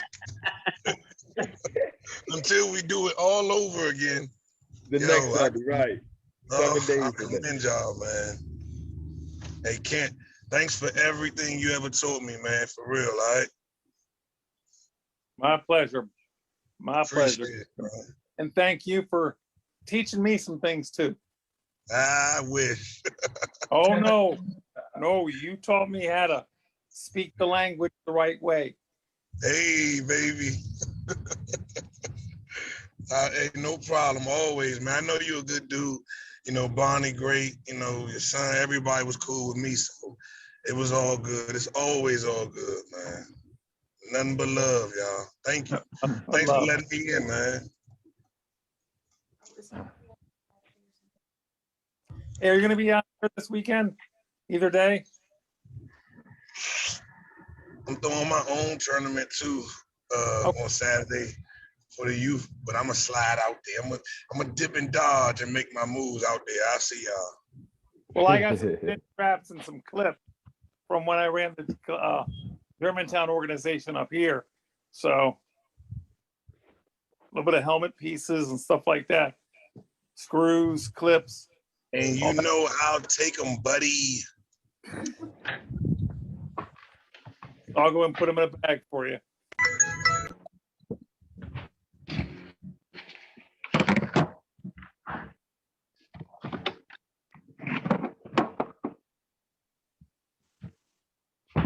Type, you still on here? Yeah, I'm still here. We talk about why we keep looking at you from the ground. Huh? I said, can we talk about why we gotta look at you from the ground? He like he broke in somebody's house or something. Yeah, are we conspirators of this or what's going on? Oh, me? Yeah. Oh, I'm in my garage, bro. I'm in the garage. All right. Oh, he on curfew. He should get on the phone. Oh, you digging my hat? You digging my hat? You digging my hat? You digging my hat? Y'all digging my hat? Oh, that's yeah, you dig my hat? Yeah. That's what that's my hat, my house hat, bro. That's my house hat. Nah, I'm about to call the house phone and tell them you on the phone in the garage. Oh yeah. You know, wife don't want you. Why you trying to go now? I'm going in the garage. Y'all already know. You already know. If you married. Oh. Oh. All right, by the way, I ain't never threw you out of the game, man. Yes, you have. Yes, you have. Yup. You ain't throw me out. You made me sit. You made me sit for the duration of that half, which was a long time because we had just started, and I did something. I wouldn't stop cursing. You gotta go sit down. You gotta go sit down. Yeah, but that's not throwing you out, brother. That was just a way to get your attention. You were disrupting the game. That's it. Yeah. All right. I very rarely. Man, if I throw you out, yeah, we're gonna go with oh, that. But man, but I love you for it, boy. Every tournament I had to go find you to tell you how much I love and respect you. Till this day. Till this day, brother. Till this day. I'm proud for your accomplishments. I'm also proud that you pay homage to my man Kent for the tutelage, man. That means a lot. Yeah, I remember when you told me you want to become a ref. You know, so this all coming full circle means a lot. I know it means a lot to him, so I'm glad you stated that. Yeah, he pledged me, man. He pledged me, man. He pledged me, man. He pledged me. He sure did. Hey, yo, good, and also to you, man. Congratulations, man. Listen, I ran a youth organization. I learned one thing. I don't recruit good kids. I recruit good parents. I learned that the hard way. You know, recruit good parents, man, because it's almost a thankless job sometimes. It wasn't for the kids. I don't know how you deal with. I do a youth organization now, So big ups to you, man. Proud of him. We're gonna definitely follow, man. We're gonna follow you. Wishing you all the best. What nationals you going to? Is it AYF? I think he dropped. See. Okay. All right. Oh, there he is. My bad, y'all. Phone calls coming in. They never stop. Yeah, Coop, I was giving you props, man. I said that when I ran a youth organization, I learned to recruit good parents, not good kids. What nationals y'all going to? Yeah, so everybody's going to the AYF. Yeah. Okay. I'm normally down there every year. I don't think I'm gonna be able to make it this year. I appreciate the last 5 years, but man, I'm pulling for y'all, man. Definitely pulling Thanks, for man. y'all. I appreciate it, man. One of my teams made it down there. The other one lost in regional, so we'll see. Okay. It's gonna be wild this year. Is that Ed Patterson? From COVID, got all these parents acting crazy, man. Yeah. Everybody all about themselves, and they done forgot what it was all about. So I'm hoping it go back to being the way it used to be, but I doubt it, man. Yeah, I think we got Ed on. Ed has been there as well. But Yeah. Ed, we winding down, man. If you got something you want to say, all the people on the phone, but particularly with Kent and Bonnie on the phone, we'll love to hear from you, man. I do. So I've been having technical difficulties, guys, leaving this gym here. Their parents was fighting. But Kent, a lot of guys on this line don't remember when you played. It was just 3 9-man refs when I was reffing. Me, Carl, Larry, and when you played and when you won your national championship, walking around with your championship belt, and I remember it like yesterday. And I had to let all the refs as refs was coming in that look, this referee, that coach right there, that captain and that coach's wife right there, they know the rules. They know the rules because they're constantly was in the rule book. It only just evolved from a player coaching to a referee. You have been the epitome of good sportsmanship, professionalism, dedication, devotion. I have learned so much from you. And so I just want to let you know, as far as you're my brother, Bonnie's always my sister. Even though you only took us one time, me and Z one time to get that good cheesesteak, I'm gonna forgive you for about that because you ain't take us no more for that one time. But I just want to let you know, man, I love you. Ed loved you too, but you weren't up there this year. Oh. I know. I got one knee replaced. I'm waiting to get the other one done. They're gonna do that in March. All right. But with COVID hit, it been like a little crazy. Yeah, absolutely. We're gonna definitely do the cheesecake.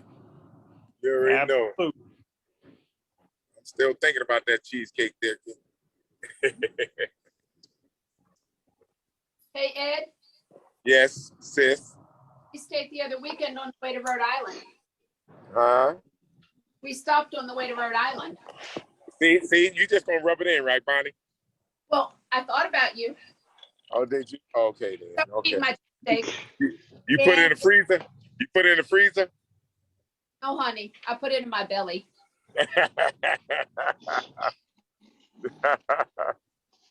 Wow. That's good.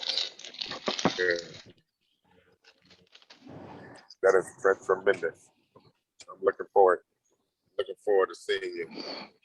You know, that's definite. You got to bring a cheesecake down. Yeah, we may do that.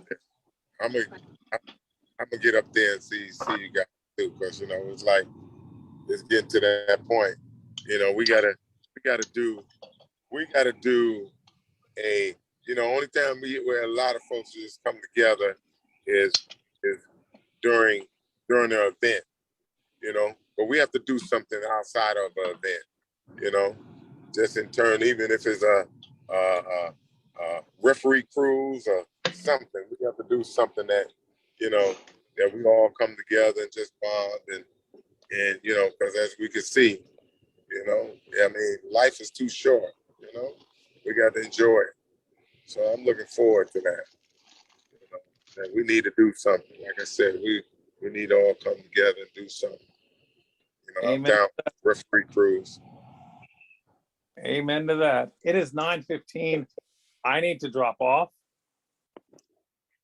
All right, sir. Appreciate you coming on tonight. Thank you for I everything you've done. appreciate all you did, sir. All right. It is Thank you, great thank you. and wholly unexpected. Thank you again. Thank you. All right, Kent, appreciate it. Thank you We to love Bonnie as man. well. Will do. All right, You bye. got- James, have a great evening. Hey, y'all do too, man. I'll see y'all. I'm gonna be out. I'm gonna come out there after the kids' game. Sounds good. See you out there. Okay. All right.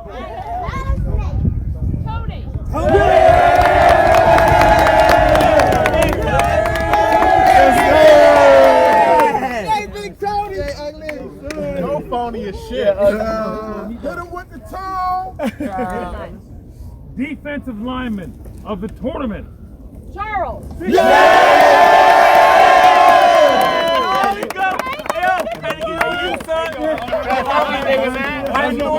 everybody do a live tonight. Everybody do a live tonight. I know Bud better get MVP. most valuable player offense of the tournament. Pug. Yeah. What I tell you? What I tell you?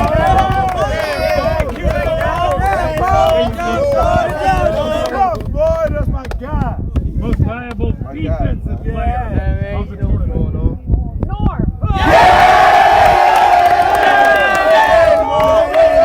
Oh yeah, Norm represented. Norm represented. Special edition. For those who know the math, well, this is a special one. It's the Malcolm J. Pittman. Coach. Coach Pitt. For Coach Award. So where's my coach?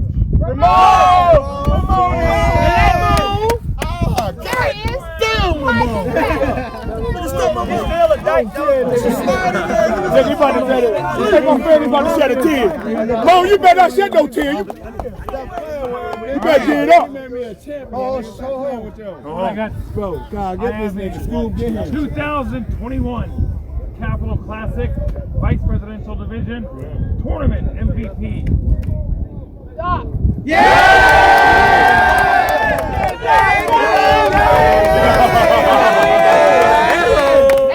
And yeah, Doc. For the whole money. Championship Money. for the team. Let's go. Championship. Let's go. Put it up,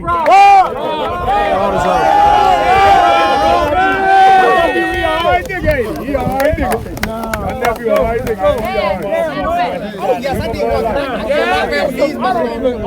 did it. That was my drip. Oh, okay. Hey, where our rings at? Wrong weed. Hey, I'm back on it. And to commemorate your win, Capital Classic. Yeah, that's what I said. Champion. Yes, sir. Let's go, baby. Give me my 2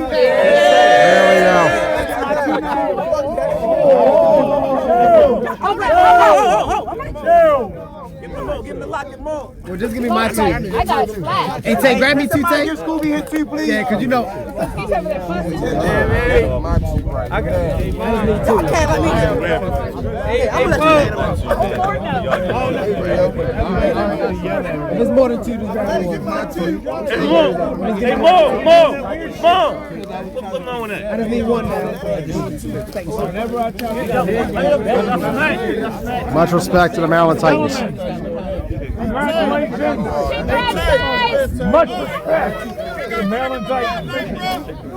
We're going to go ahead and talk to Kent Page. Kent, another great tournament, man. Thank you. This was awesome. This was the best way to end fall. All right, stay safe. Okay, you too. All right.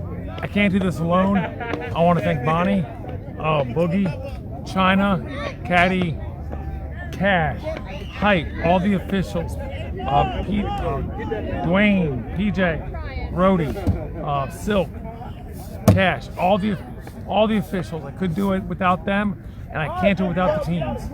Congratulations to the Maryland Titans for the Vice Presidential Awards and for and for PME for the Presidential Award winners. So again, thank you all. Look forward to a great one next year, and we'll see y'all later. Thank you, Joey. Good night, everybody. Thank you, Kent. Thank you, Bonnie. I think we have just about everyone sitting down. I do know that, Joey, you all set and ready? We are live, Monet. Thank you. Appreciate it. Well, we definitely appreciate all of you coming down this evening. We know this Northern Virginia traffic can be a bear, but for Kent Page, it's all worth it.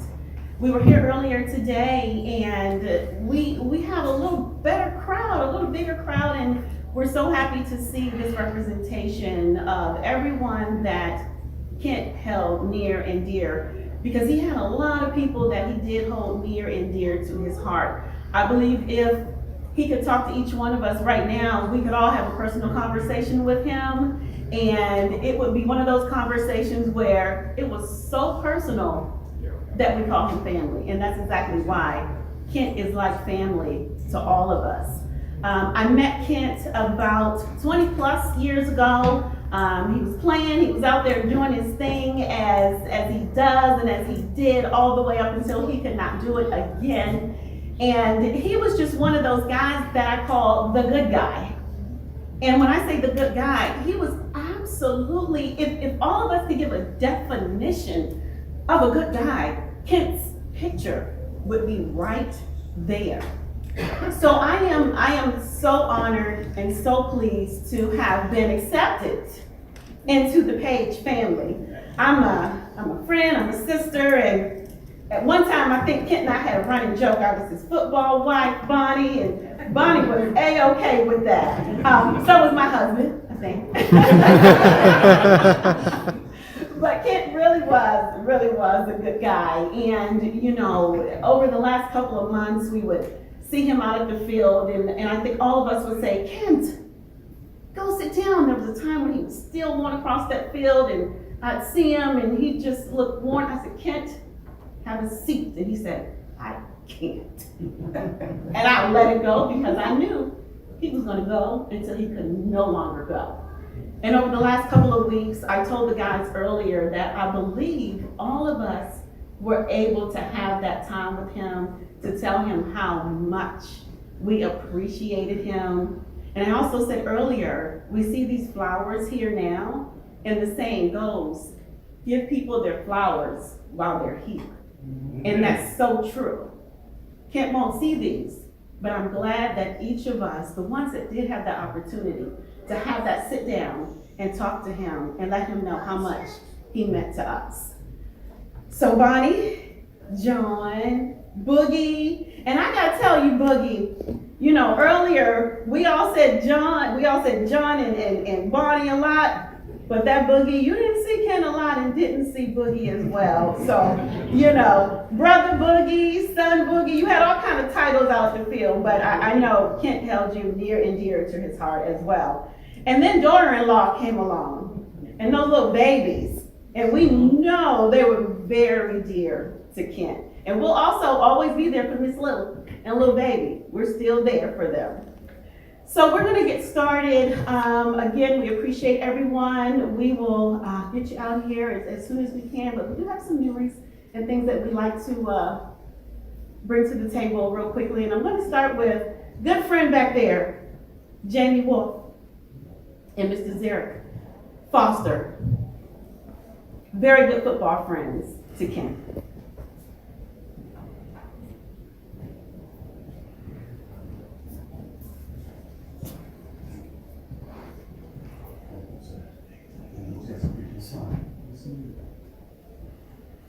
Right off the bat? Right off the bat.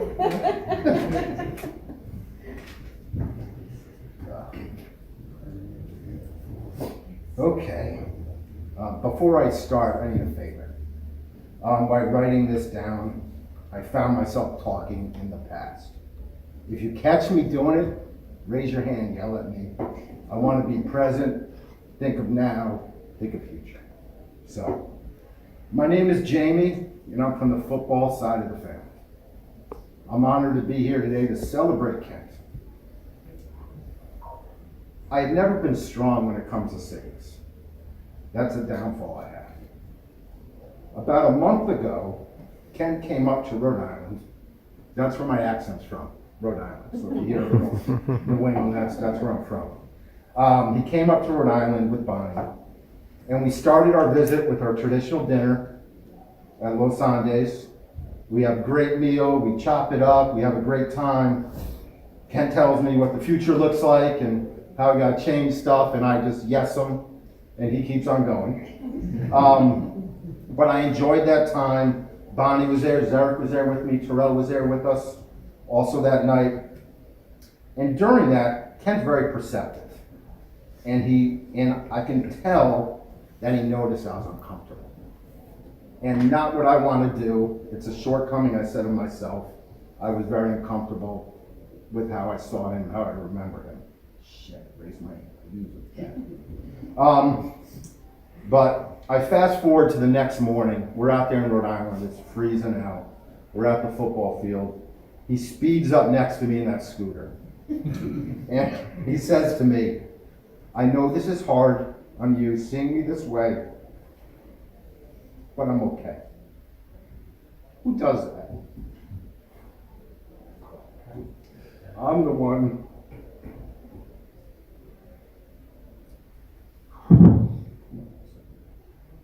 Mask come in handy.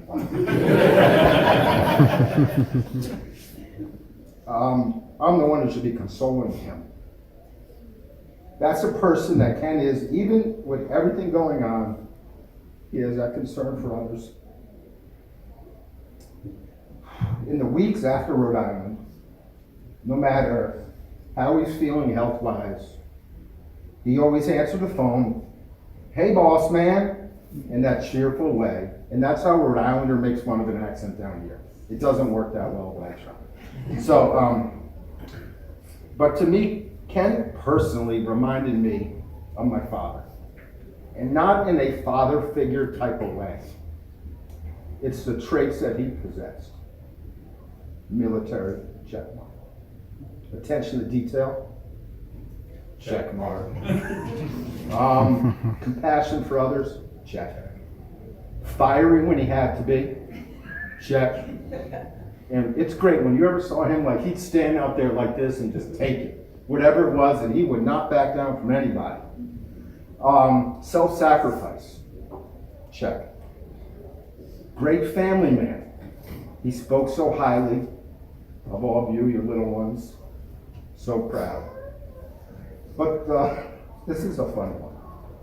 The one thing that connected Kent and I the most was nothing that he possessed inside, but something he did.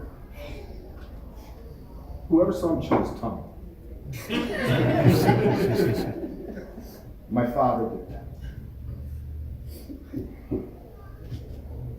Now I lost my place. My daughter does that. To the point where we got a call home when she was young, and the teacher said, Morgan's chewing her tongue too much in class, she needs to stop. My wife told the teacher, said, that's her grandfather, she's not changing a thing. So that chewing his tongue, I didn't notice it right away. It took me years to notice it. But that's where I think the connection between him and I really switched. And that connection translated into football events. I love being able to say to players, I see you guys out here, rule question, go ask Ken. I've done it probably to most people in this room. I'm not that guy. Ken was that guy. I was never that guy. On and off the field, I always knew I can count on him. Before each event, I would always run things by him for his input. He has a better attention to detail than I do. He would catch some of the mistakes I've made. As great as Ken is, and has been for this community, Bonnie, behind every great man, there's an even better woman. Next time. Bonnie, you're the rock. No matter the situation, you think of others also. Let me provide a quick example of this. The other night when we got the call, and I was on the phone with Bonnie and Zareth, and she starts off with, what am I gonna do about the reference? And I go, Bonnie, I don't care about the reference right now. I know that sounds horrible, but it didn't sound that way on the phone. And her response was, Kent did. I shut my mouth. That's how it was. That's how you are. I'll wrap this up now saying, hey boss man, keep the lines painted white and the field green. Thank you.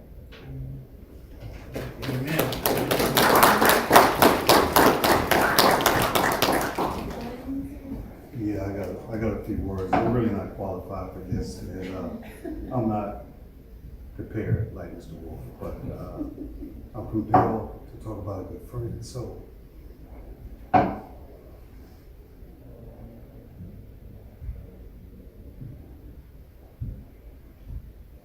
some years ago,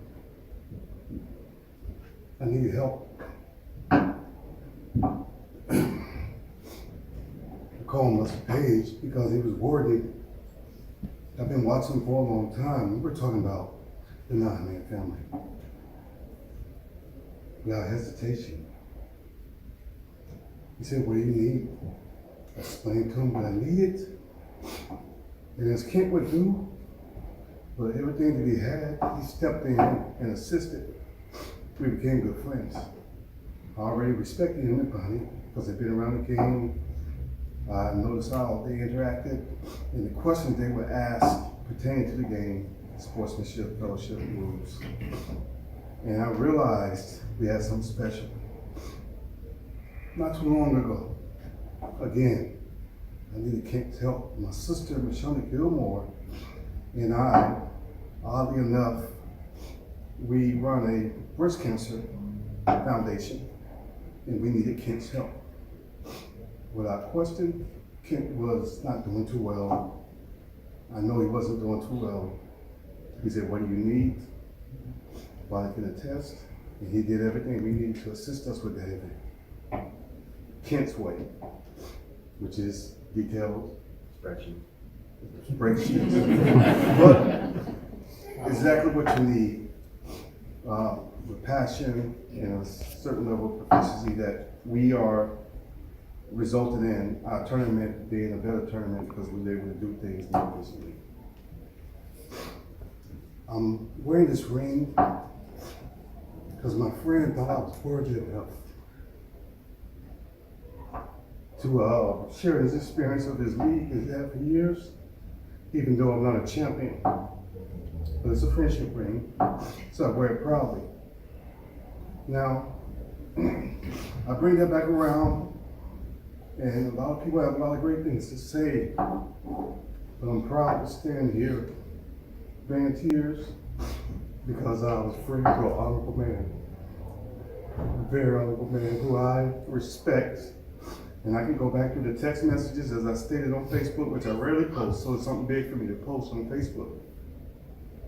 I can go back through the emails, the text message, and some of the phone calls I would call, Bonnie would be in the background saying something.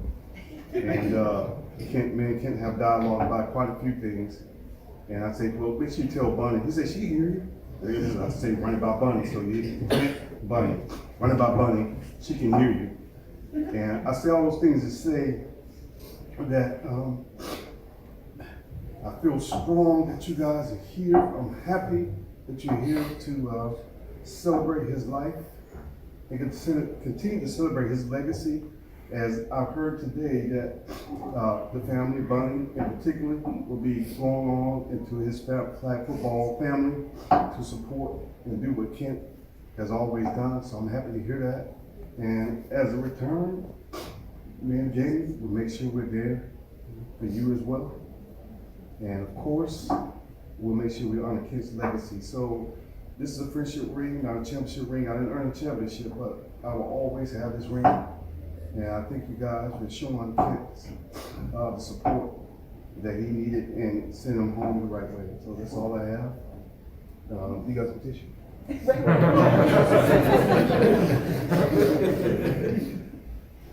Dark black coat, bald head. I'm supposed to be strong, right?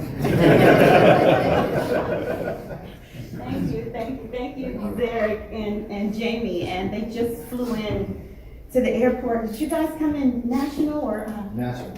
Yeah. And then whichever one was the most traffic. And then they made it down here, so definitely appreciate that.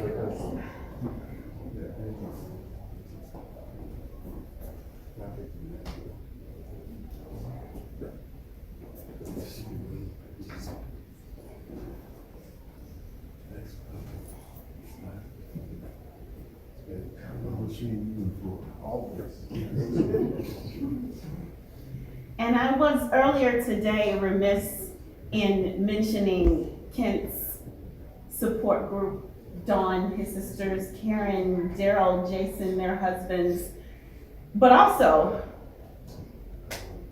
Daddy Larry. If it wasn't for Daddy Larry, there would have been no Kent. So we want to definitely acknowledge what you're going through right now, and our hearts go out to you. And I heard a couple of guys talking, and when you were mentioning to me about being out in Florida, and they said, yeah, that guy, he like runs the fields. Like, we remember him. He like runs the fields. So we definitely appreciate you, and again, our hearts go out to you, Dad. So I want to, I'm not sure if all of you were able to read the obituary that Pierce's Funeral Home put out, but I want to share that with you. Kent was my best friend and partner in crime, says Bonnie. He passed away at Shady Grove Adventist Hospital from complications of a long fight with metastatic breast cancer. He was born to Diane Claflin Page and Larry Olin Page at Columbia Hospital for Women in Washington, D.C. They lived in Manassas, Virginia for all of his childhood, and his sisters Dawn Page Childress and Karen Page Wyatt. Kent joined the U.S. Navy Reserves in 1984 as a hospital corpsman. He spent his entire reserve career supporting the U.S. Marines and various Fleet Marine Force units. He was a very dedicated naval spouse, following his wife, Bonnie Sue Pierce Page, to all her duty stations through his 20-year career. They were married in Lewistown, Pennsylvania, June 29, 1985. During Hurricane Hugo in Charleston, South Carolina, they had their son, John Olin Page. And I said earlier, John, that's why you're a hurricane. If you've ever seen John play football, oh boy. Kent worked many different careers in his 56 years. Get ready for this. He was a cook, a room service waiter, a hydraulic technician, a restaurant manager, a banker, banking center manager, and most recently, a corporate trainer. As a younger person, Kent was very active in the Boy Scouts and later as a Cub Scout leader. Kent coached various Little League football teams as well as semi-pro football. He began playing flag football about 28 years ago. This has evolved from player to commissioner to official. He has most recently been commissioner of the Mid-Atlantic Flag Football and assisted with the development of the 9-man full contact flag football rulebook. He was preceded in death by his mother, Diane Page, his aunt, Carol Walters, and his father, John A. Buckwalter. Survived by his wife, Bonnie, his son, John, and his wife, Catherine, and their 2 children, Lillian and Logan. Also his father, Larry, sister, Dawn, her husband, Daryl, and their family, his sister, Karen, her husband, Jason, and their family, his wife's mother, Martha, and the rest of her family. Also many cousins and extended family. And I also wanted to mention Martha. I know that Bonnie and I had a conversation, and last Saturday, there was going to be a celebration at Martha's, and Kent was to attend. And after Kent passed, Bonnie was really on the fence about going. And I said, Bonnie, you have to go. Kent would want you to go, so go. So then I called her and she said, Monet, my mother canceled it. She didn't want to do it. I said, oh, darn. She said, yeah, she did not want to be, disrespectful. So then she called and said, it's on again. Did it go, Bonnie? Because I think we've been talking about so much. So you got that time to go up and visit, because I told Bonnie she needed to have that time just to reminisce and be with family and just share. So I'm glad you all did have that time. So we're going to get back to anyone else that may want to come up and say a few words. Do we have anyone else? Come on up.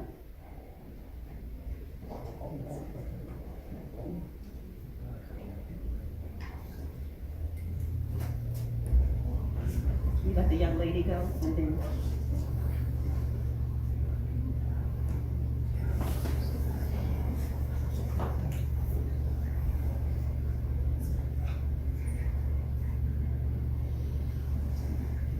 I met Kent when we were still in high school. 40-some years ago. He was one of my very best friends my entire life. He was my go-to. I could call him for anything. He meant the world to me. And then he gave me Bonnie. And Bonnie was right up there with me. If I couldn't get him, I got her. If I couldn't get her, I got him. And they helped me through all my issues, problems, and helped me get home when I was lost. And I'm just really gonna I'm gonna miss harassing him, calling him a nerd. And even more than that, I'm gonna miss making fun of him and his son. Because even though I did like football, he would get very intense about it. And I know Bonnie knows, but I loved him and Bonnie so much, and I just felt like I needed to stay. Thank you. Thank you.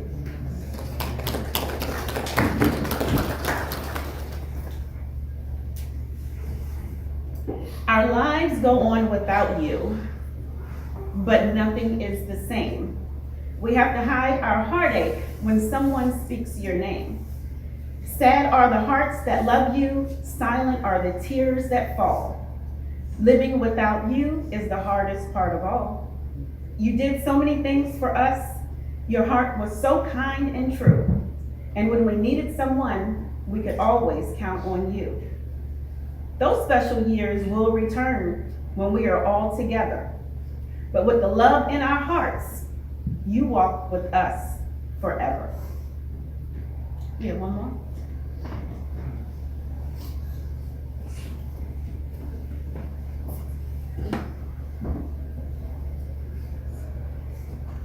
My name is Kenny Anderson. I too am part of the flag football community that Kent was so prided in. I've had the pleasure of knowing Kent since 2000. We played against each other. We played alongside each other. as a player. He was a referee that I yelled at pretty much every time he threw his flag. But the one thing about Ken, he's always been a man about everything he's done. I spoke about him earlier, but like I said, I've known him since 2000, so I can sit up here all day and just tell story after story after story after story. But one of the things that was funny about the first time I met Kent was that he had these calf muscles that were like unbelievable. And the funny thing about him was that if you saw him at the beginning of the season, those same socks that he wore at the beginning of the season, the elasticity was gone in them and they were droopy and sliding down his leg by the end of the season. And he played for a number of teams, so you saw him go through gray socks, you saw him go through purple and white socks, you saw him go through orange socks, and it was a thing that occurred pretty much every year, year after year after year. And like I said earlier, I saw Kent when he had hair and a mustache, when he had hair, no mustache, no hair, no mustache. But he's always been a great person. Like I said, we spent anniversaries together, Mother's Day together, Father's Days together, birthdays together. I remember when John was in middle school, he saw my daughter when she was in a playpen on the sidelines when we were playing. She's 13 years old now. I've known Bonnie just as long. I remember when Bonnie, the first time I ever seen Bonnie scream and yell at the team, and she silenced the entire sideline. And then a couple years later, she became a referee. And I remember the first time she threw a flag on me, and I turned to yell at her, and I might have got one word out, and she looked at me, and I was like, nah, I mean, find something. But again, you know, I've known the family for 20 years. They're wonderful people, they're beautiful people. Since I've been here today, I've met best friends, I've met sisters, I've met father. And like I said, it's just amazing to just see another family man who can bring together just people. Inside our flag community, he's known across the nation. Whether you're 50 years old and still trying to play, or you're 20 years old just learning to play, this man just wanted to pass on the knowledge of the game. And that was one of the most important things he taught me, was to teach the younger guys just how to play the game, just how to be a man on the field, because this is something that needs to continue and go on. If you look around, you see a lot of men that need this outlet. Like I said, we just try and destroy each other for 2 hours a day, and then we'll go have a beer in the parking lot. And if you're in the game long enough, you know, you go from talking about football to talking about you no longer talk about football. You talk about your kids, your families, your wives, your future plans. A lot of us have helped each other get jobs, get on each other's feet. And you have to attribute that to Kent, because without him, a lot of us wouldn't even know each other. There are guys who I reunited with, who I haven't seen in 10, 15 years. You know, I went to school with, guys I went to college with, who I lost touch with, and one day they show up at the field. So, like I said, he's always been a wonderful person. I will miss him. He's very loved and held dear to my heart, my wife's heart, my family's heart. Like I said, we're pretty much family, and he will be truly missed. He's a gem in our community, and I hope everyone has their opportunity to just understand what he means, you know, just as a man in general. Thank you, God.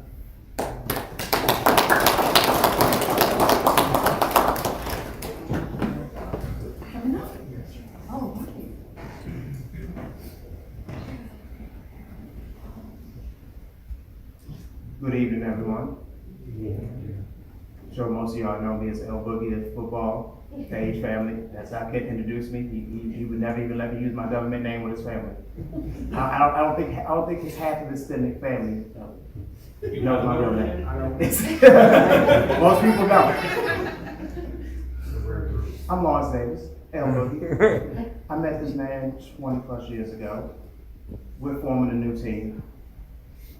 Walk in the room, I see a bunch of athletes walk in. Kent walks in, unassuming. We sit down, we start discussing the team, what we need to do. He's right to the point, this is what I need to do, this is what we're gonna do. We get to the field, and I can say, Larry, this is because of you, his father. You instill such integrity and disciplined that man. That man came out and everything he wanted to do was supposed to be the way it should be. With honor, dignity, straightforward. There was not going to be any BS. And he was going to give his 100% to everything he did. We start playing, we go to a tournament. We're at Virginia Beach this time of year. We get thrown out of someone's hotel room because we're up. We drove 3 hours in the van together talking football. We get down to the room, we get our room settled, we're still talking football. It's 1 o'clock in the morning. We're not even close to stopping. We're talking about pass protection, what a receiver should do there, with that. We're looking at the rule books there. Okay, well, if they do this, will the referee call this? Will he call that? And from there, we just started playing and started as teammates. Over the years, the man became my brother. We talked about any and everything. If I needed something, I could call him. He needed something, he could call me. We'd stop whatever we needed to do. I wild to get mad sometimes. Y'all talking to us more than y'all talk to each other more than y'all talk to us. Are you two married? What do you two do? When we could watching a football game, we got to wind, stop, talk. We already knew. So. Last Sunday, I hadn't seen him in a couple of weeks. I've been busy with work. First of all, like a couple of people have already said, I've been working a crazy schedule of work. He's texting me, calling me. This man is battling cancer. How you doing? I'm worried about you. Are you all right? Get there Sunday. Are you all right? You look like you lost some weight. This is a man who lost cancer. This man that lost 70 pounds in 8 months. The first thing he said to me, are you all right? What are you doing? But as usual with Kent and I, we got down to brass tacks. Bonnie's doing her thing around the house. We start watching football. We talking football. Everything else is melted away.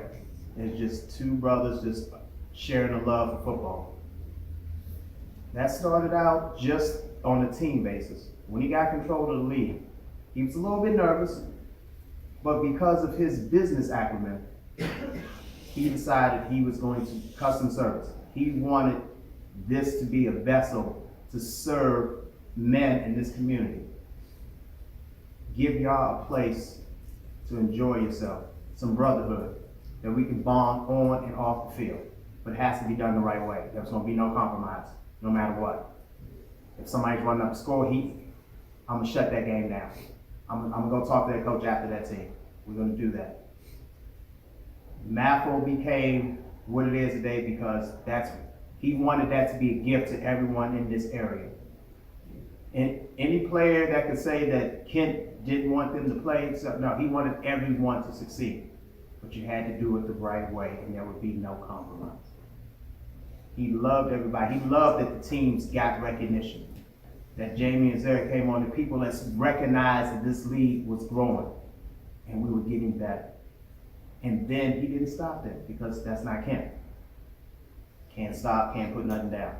He took that to the national level. When he saw that that was crumbling, he stepped in, as Jamie stepped in and did what was needed to do to try to build that up. He saw something that needed to be fixed. Again, Mr. Page, that came from you. That's what that man did. Every single time he came to the forefront, the league needed something, he was going to be there. So his gift to everyone in this room is his friendship. If he talked to you, he loved you. If he got mad at you, it was because he cared enough to be mad at you.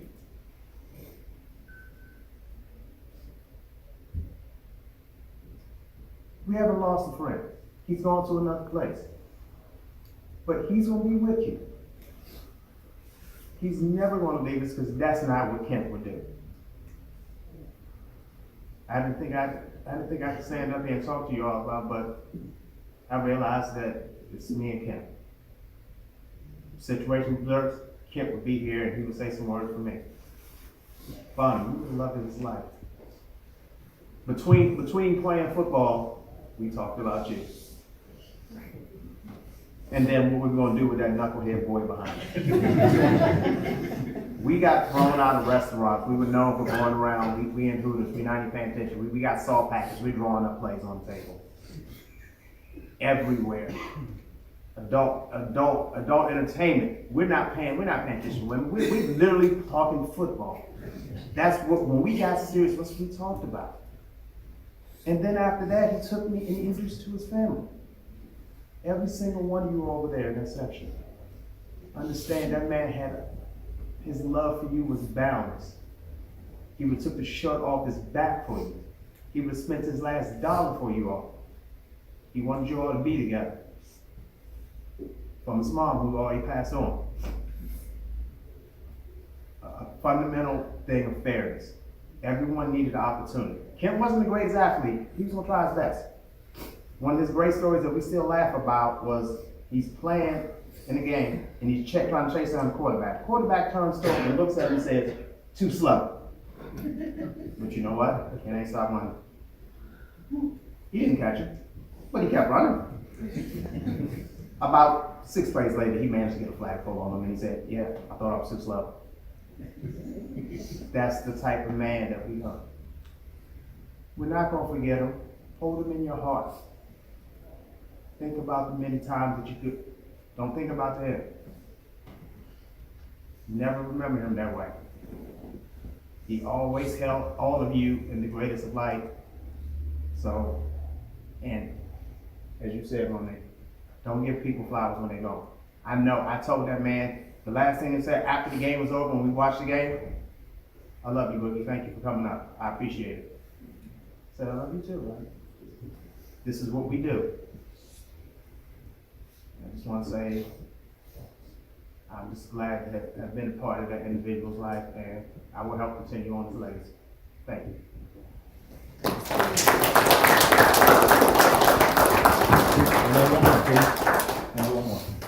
All right. You made a long trip, didn't you? How you guys doing? My name's Steve Warner.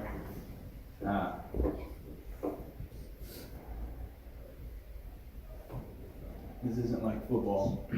This isn't something I prepared for. Didn't think I would actually be able to do this. It's after seeing the strength of the whole Page family. I love Miss Bonnie, John. Meeting Kent's dad. He gave me a pep talk here. He put things in perspective. Ken sits without pain. He's with God. And now he gets to watch us all, but without the chair, and doing it the way he would like to. I've known Ken about 15 years, and that's most of the people that have spoke here tonight. And like Monet said, Ken's one of the good guys.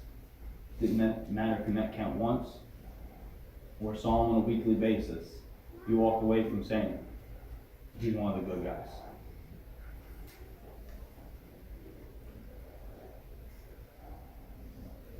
I went from playing against Kent and wondering who this guy is to playing with Kent and John in a couple Hagerstown tournaments. Kent saw me be a player, be a punk player, and he would give me his pep talks.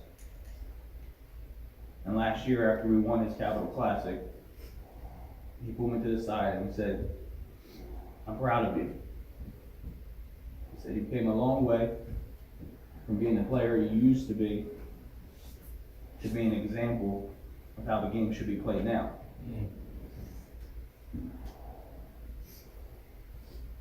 I wouldn't have been able to be the man I am today without all my football family in general.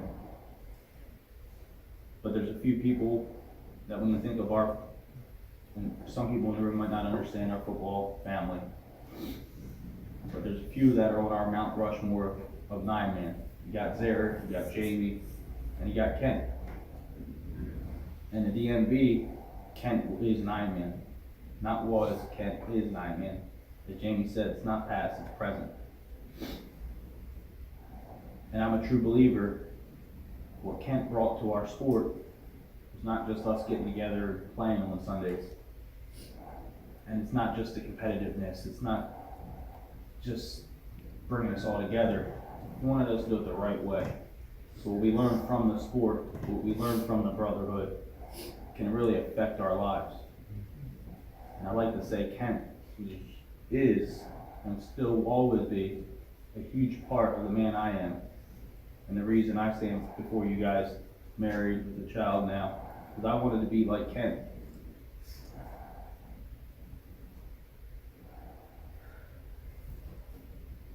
The relationship you see between Kent and Miss Bonnie, the way he would be there for his son, is what I want to be for my family.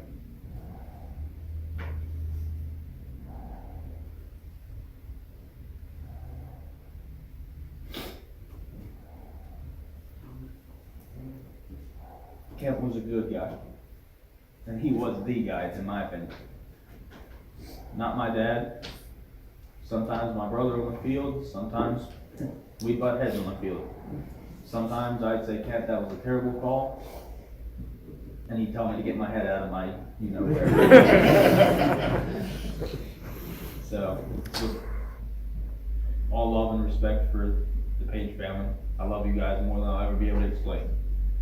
Love my 9-man family. I love everybody in this room because you guys all meant something to Kent, and Kent meant so much to me.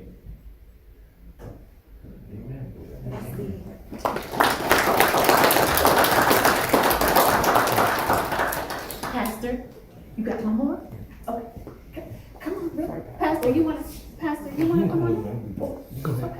All right, okay. Did we have anyone else that wanted to?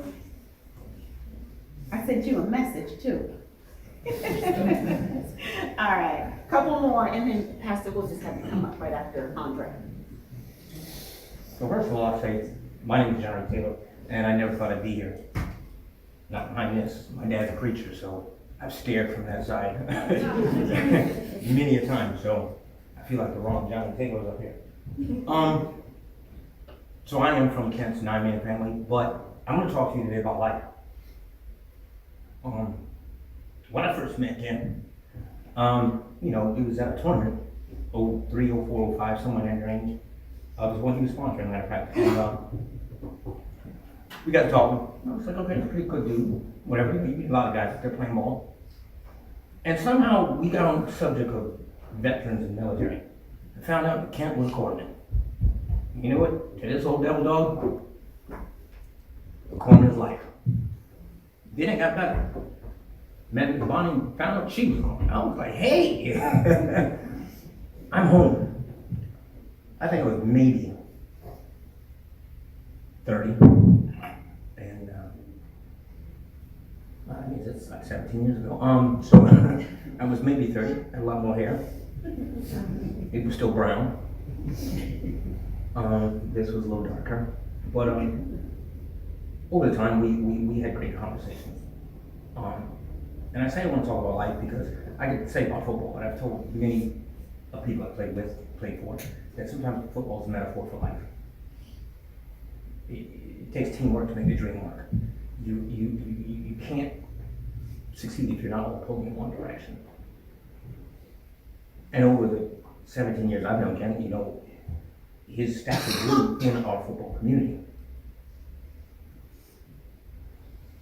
It didn't matter wherever he went to, when he went to official, when he commissioned, when he went to even the top level 9-man, he was the same Ken. He was firm, he was fair. And Miss Bonnie was not even a half step behind him. She was standing right next to him, and they were backing each other's play. That's life. That's what you want from your teammates. When you're in the trenches, when you get knocked down, when you get kicked up, you want your teammates to pull you on, and they were a team. So I heard the news last Wednesday, I think it was. Funny enough, taking my very sore behind out playing football that night. And I got off the field, and had a young man with me, and we went over to go eat something, and as I'm walking out, I checked my phone, because we won't do that.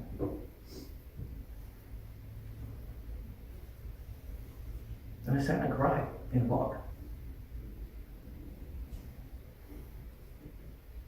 But I'm not crying because you're gonna miss things.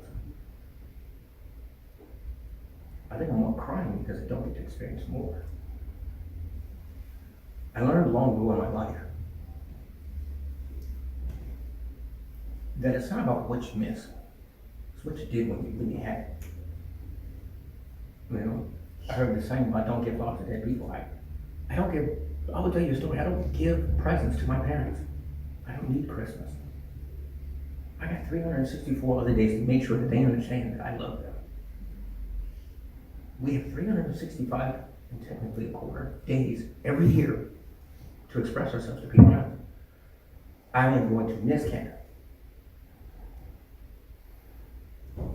But I'm not entirely sad because Ken is like my family, and in my family, every time we see each other, it's like we never left each other.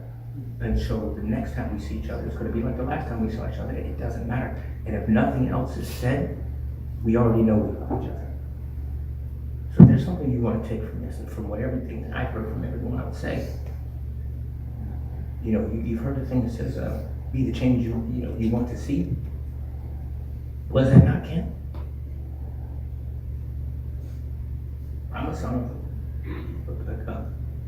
of a single mom's son who raised himself up out of poverty to do many different things.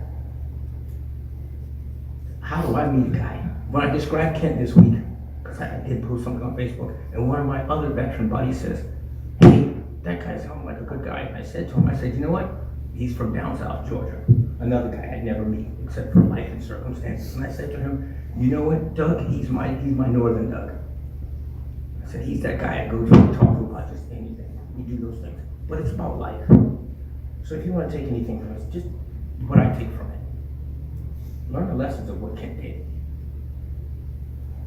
It's not just about the X's and O's, but the time that he actually spent talking about the X's and O's. It's not the fact that he could do anything for you or you do anything for him. It's why you would do it.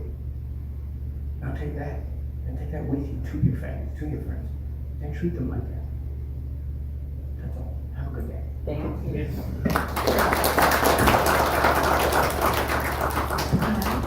We're gonna let Andre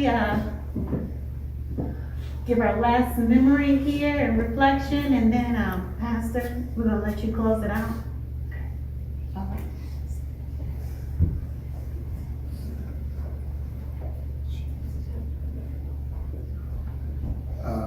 Good evening, everybody. I keep looking.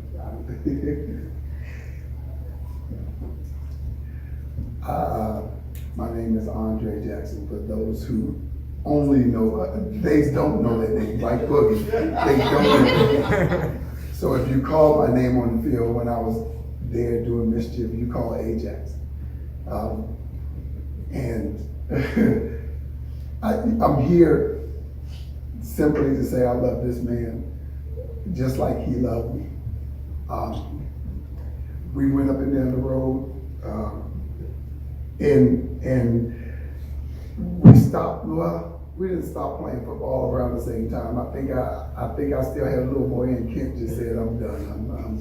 He'll bail out from time to time, and then I started doing music, and I stepped back. That's when they was trying to get me to sing. You did not got a real good song. Wasn't gonna happen.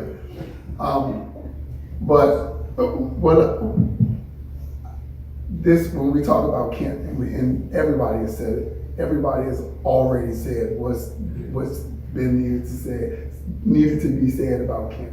You know what type of stand-up guy he was. He was on and off the field the same person.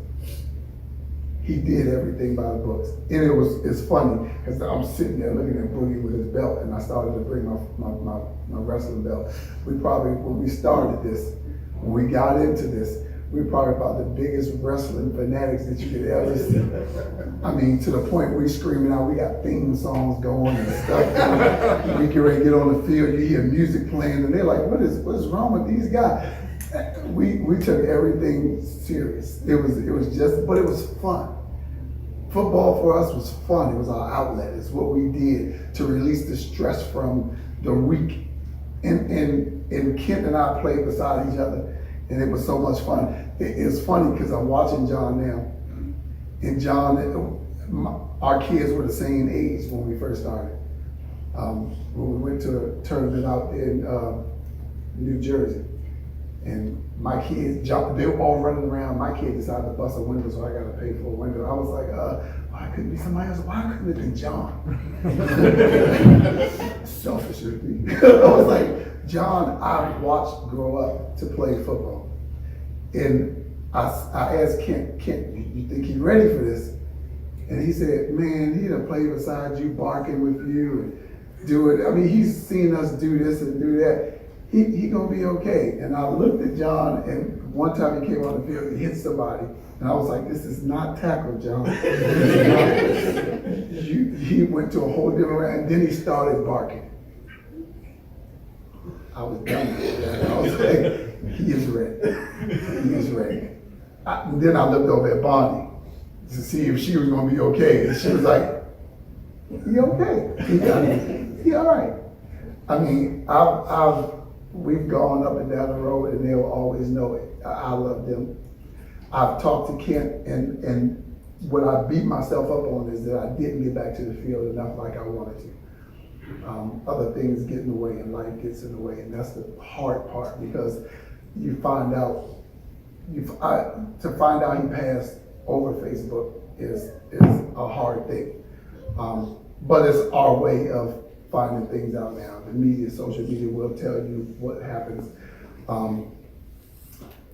To find out he passed, when I knew he was sick, and I knew Kent was inspirational, and I referee flag, I referee football, I referee basketball. I did basketball. Kent was like, I'm not doing basketball, I do football.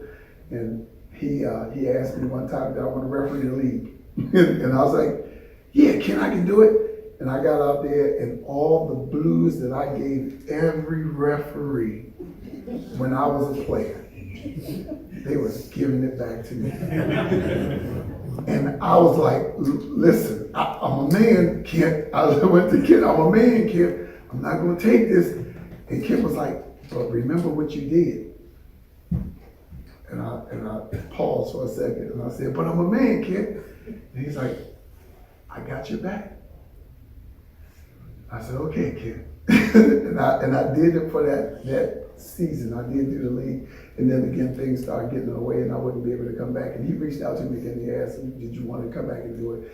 And I was like, I'm just doing other things. But he was inspirational in trying to get me to referee football. And again, I am doing it, but just in a different area. We go up and down the road, and only Bonnie and I and Boogie will know about ice cream and these inside things. And if you ask them, I mean, I'll share one story, and then I'm gonna leave. Kent and I retired on the field at Nationals. I fully, and I was still young. Kent and I'm pretty sure we fell in the same age range. Kent and I retired, I retired at the same time. We both got beat up at the same time. But I retired that night, and I put my shoes on the sideline, and I said, I'm done. This one guy, Kent and I playing beside each other, and this one guy is beating us up. One guy, Vader, running all through us, just doing stuff, and Kent and I looking at each other like, how do we stop this dude? What's going on? And we had no answers. And one time I got my hands on Vader, and I pushed him, and I knocked him to the ground, and then I started barking. That's my, I got him. And Vader looked at me like, okay. And from there, he commenced to beating me and Kent up, and I was like, I'm done right there. I left my shoe. And Kent was like, at Kent, I'm going over what I see in my head. Kent on the sidelines, as he's walking me to the sideline, because I'm dejected, and I don't even want to play anymore. I've never been beat up by people that bad in my life.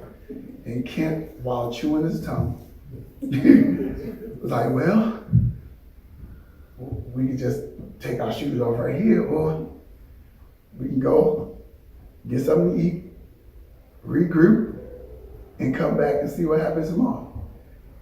We all the way in Florida. Where we go? I gotta stay there. So we went out and we had food and we had ice cream. And that was the only thing that said, he was like, once I get this ice cream, I'm gonna be okay. I'm gonna be okay. So now every time something bad happened, Kent would just be like, ice cream. And I was like, there's nothing else that can go wrong after that. I was good after that. Again, we heard it, Kent, we're sad because he's not here. We're sad because the physical Kent is no longer present. But the emotional Kent, the spiritual Kent, will always be here. That will never leave you as long as you felt the way you feel about Kent. As long as he was doing something and making you feel good about it, he can't go. He won't leave. Your memories will last you for the rest of your life. And when football is over, and when John got, I'm messing, 13 more kids, I'm just joking. John, we put it on you.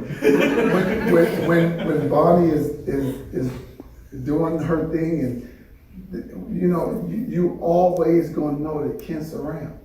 And again, the only thing I said was when I was beating myself up again, I did not get back like I wanted to, but I posted as much as I could on Facebook about how much I appreciated Kent for everything he did, for bringing the league together. When Kent first stopped playing and said, I'm gonna run the league, I looked at Kent and I was like, Kent, you sure? Because we gave commissioners the blues. We gave everybody the blues to play in this league, but we know how much we wanted it. We know how much it meant to us to play. And I was like, Kent, you gonna stop playing to get screamed at? And he was like, I can do it, I can do it. And he did it. He did it really well. So we take our hat off to Kent. We appreciate everything he did at Bonnie, everything that you do and you continue to do for the league. I promise I won't be a stranger. I will come back, I will sing the national anthem. Thank you. No. Just said you will. I heard that. Once, only once. But we're here, and again, like I said, Kent never goes away. To all my brothers who I played against, who I played with, keep your heads up and keep remembering Kent just the way he will remember us. And I just wish you all Godspeed. Amen. Thank you. We'll do one more. One more.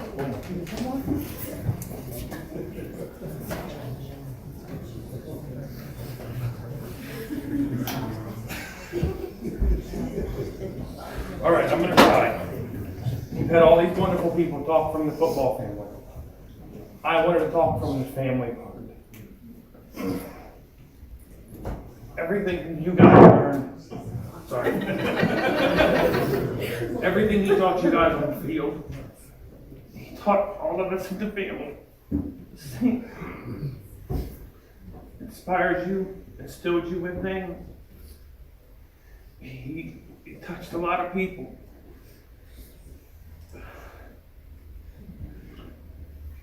We got into a lot of shenanigans together. I'm his nephew, one of his nephews, along with several of them over here, who will agree with me. He was always there for you, would be stern and firm if he had to, but he'd be right there to hold your hand. He'd be your shoulder to cry on.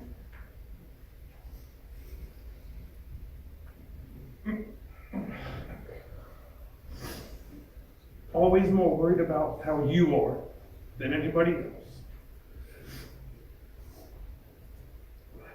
I got to go with him.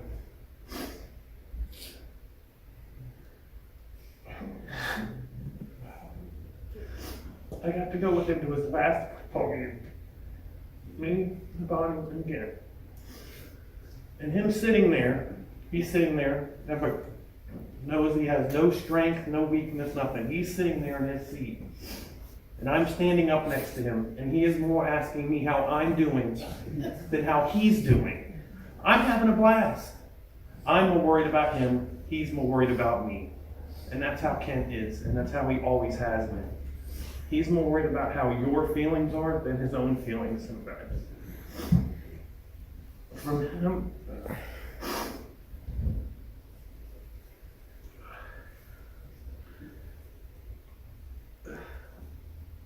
always there for you. So funny and so fun to be with. Never a dull moment with Ken. Even if it was, like my mom says, he'd argue with you if the sky was blue or not. And I would argue with Ken just to argue with Ken, because I think it's what he enjoyed a lot.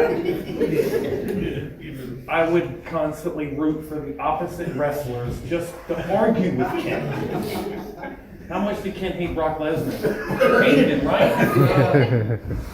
I liked him. Right? Argue with Ken just to argue with Ken, because it's what he enjoyed. Rooting for the other person just to root against him, just to piss him off sometimes. But I just wanted to speak from the family side. It's the same. Football family, regular family, he was the same person. Nothing changed.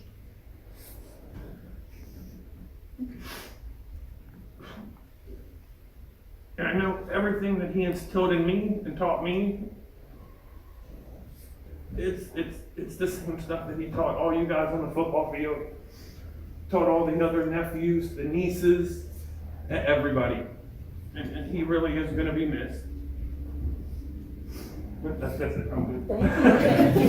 Okay, we really are going to let you close us out, Pastor. Thank you, family side. We definitely appreciate it. I'm going to let Pastor close us out. After Pastor finishes, you all please drive safely. Hopefully traffic has calmed down a bit, but we definitely appreciate it. Well, Pastor Dave, I have one thing to do. Okay. If anybody wants to stay while I do it, that's fine. Awesome. Okay. All right, Pastor, you.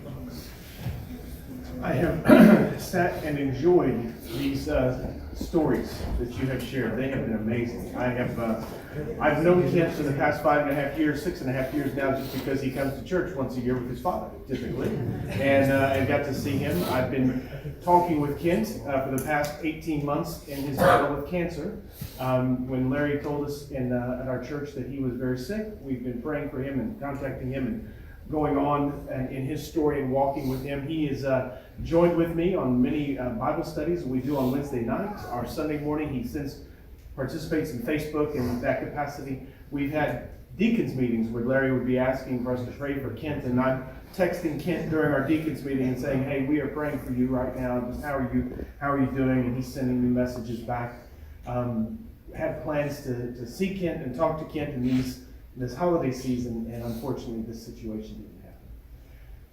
I've heard a lot of great football stories. Lord have mercy, you guys have had a lot of fun. And I've enjoyed all the stories. They are great. And I'm kind of wishing I'd had somebody like Kent in my life to introduce me to flag football. That would have been an ideal time. All I can do is tease his father that I love the Dallas Cowboys and he loves the Washington Redskins. And we just banter back and forth about that, and we just joke in that regard. But this guy, he lived a full life, a large life, impacting a lot of you.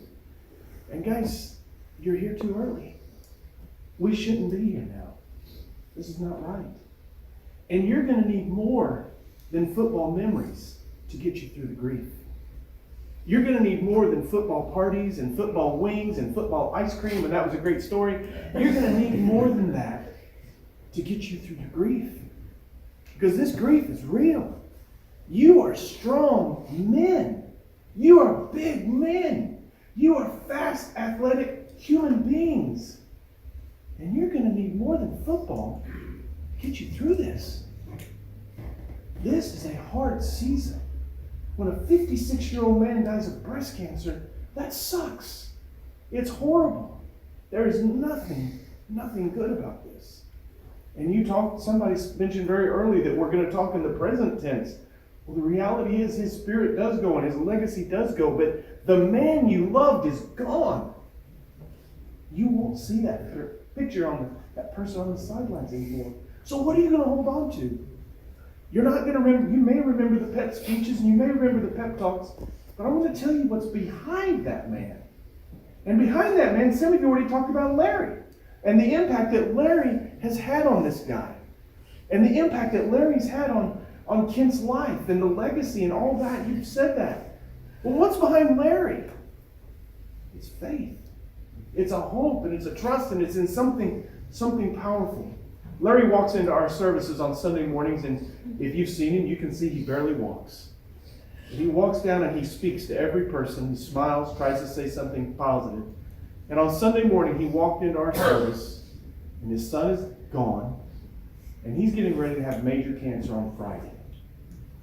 And he's walking down the aisle a little bit late, and he's speaking to people, taking his seat, and then everybody's coming by to greet him.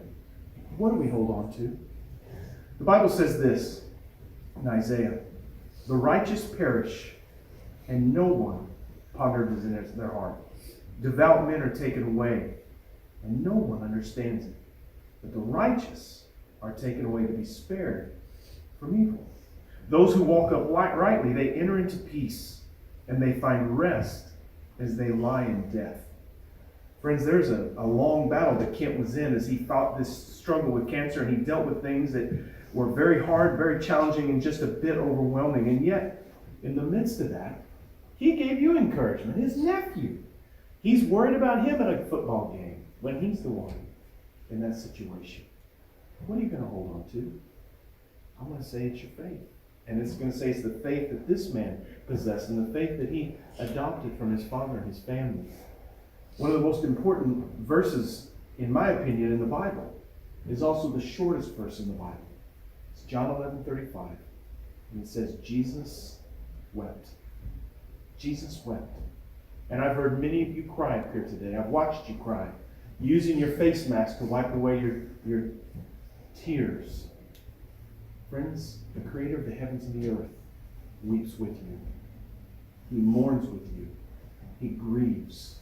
When Jesus' friend Lazarus was dead, the Bible says that he didn't just weep little tears that were just kind of not too whatever. The Bible says that Jesus wept profoundly, that he was sobbing and shaking because he loved his friend Lazarus. And I want to say to you, God loved Kent. God loved him. And he loves Bonnie, and John, and Larry, his sisters, his nieces, his nephews, his cousins, and all of this football family. He loves you. He cares for you. In just 2 weeks, you're going to celebrate Christmas.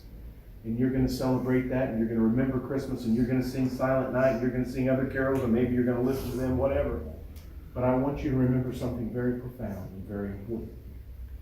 The very first message the angel shared with the shepherds was, we bring you good news of great joy for all the people, that a Savior has been born for you. Friends, I believe with everything in me that Kent entered into the presence of God. Amen. Not because he was a good football coach, not because he could be a commissioner in a football league, not because he was nice or whatever. He entered into the presence of God because of his faith and his trust in Christ. Period. And because of that faith and trust in Christ, it made him the coach, and it made him the mentor, and it made him the uncle, and it made him the father, the husband, and the grandfather that he was. So you're going to walk through some hard days in coming days, especially on the front row. But those of you who loved him as a coach and as a friend, as a mentor, you don't lose somebody like this without having an extraordinary amount of grief. So what are you going to hold on to? It's got to be more than some pep talks he made. It's got to be Jesus. So in this season of Christmas, I'm going to tell you, I bring you good news of great joy, that there has been a Savior born to you. His name is Jesus. So as you leave this place, and as you go back to your life, and as you think on the stories, and you think on the memories, and you celebrate good times, I want you to remember that what gave this fellow the strength that he needed is the same thing that can give you strength and hope. And that's Jesus. That's Jesus. Larry is going in for major surgery on Friday. So I know there's a lot of grief that we're having for Kent right now. But I also want to tell you to pray for his father, because he's going to have some big surgery at Fairfax Hospital. And I want to tell you, if Kent had a message for you today, he would say, pray for my dad. And so I want to encourage you as we leave, that you remember Larry as you go today. Finally, I'm going to close with a word of prayer. Heavenly Father, we are grateful for this day. We are grateful for the opportunity to hear the stories, to see the passion that so many people had for Kent, to hear the way in which he impacted their lives on the football field, in the parking lots, in the restaurants, and getting ice cream. Father, we're grateful that he taught these guys how to be husbands, and how to be fathers, and how to be football players. Father, he also taught them how to live, and whether they want to acknowledge it or not, he also taught them how to die. So God, I pray that the lessons Kent taught are not forgotten. And I pray, Father, that the source of strength of Kent's life is bright shining, just like the star over Bethlehem. That they see and we remember Jesus, who is the author and perfecter of our faith, who is the Alpha and the Omega, the beginning and the end, and who is the one who gave Kent the strength that he needed to walk through the valley of the shadow of death. We pray, God, that we hold on to the hope that we have in him, and that we find strength for tomorrow in his name. We pray your blessings on Bonnie, that you would give her your peace. She has been simply amazing in her husband's journey. For his son, daughter-in-law, and for those who loved him, we ask, God, that you comfort their broken hearts. And Father, we make a special prayer for his father, who he loved dearly, that you would be with Larry on Friday as he has his surgery, but also during his convalescence and recovery. Give him your grace and your strength. Lord, your word teaches that you are close to the brokenhearted, and you heal those with a contrite spirit. And I pray that you are close to all those who mourn here today. It's in Jesus' name we pray. Amen.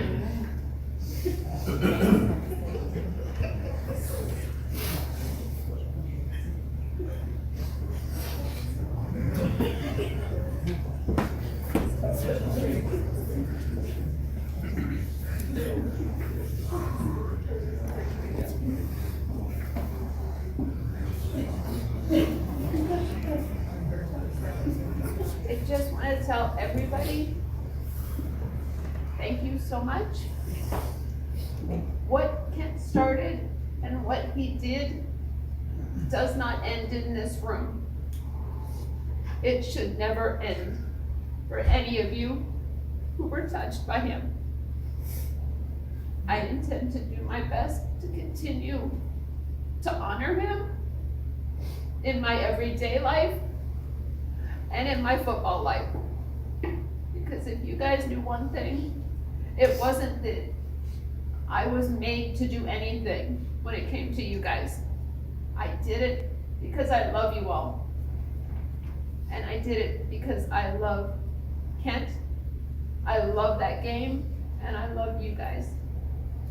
And we will continue to honor him every chance we get. And I pray, beyond prayer, that you take that away in more than just your football time. I want you all to take it in your daily lives. That I don't care where you came from or where you go, but that you love each other and are kind to each other. Amen. That's what he would want, and that's what I want. Boogie, come help me. Those of you who knew our issue, so to speak, with our everyday lives, your new part. With our superheroes, there is a saying and there is a story that can help very dear with us, and that was through the death of Superman. And if any of you knew Ken, he was definitely my Superman, and he always will be. And I can only hope he remains proud of his Wonder Woman. Guys.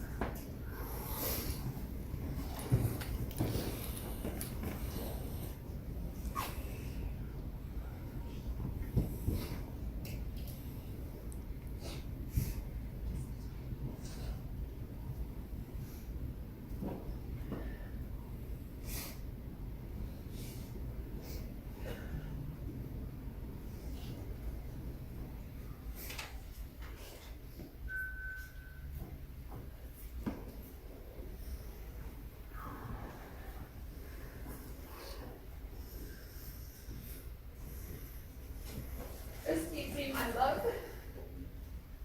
we will see you again.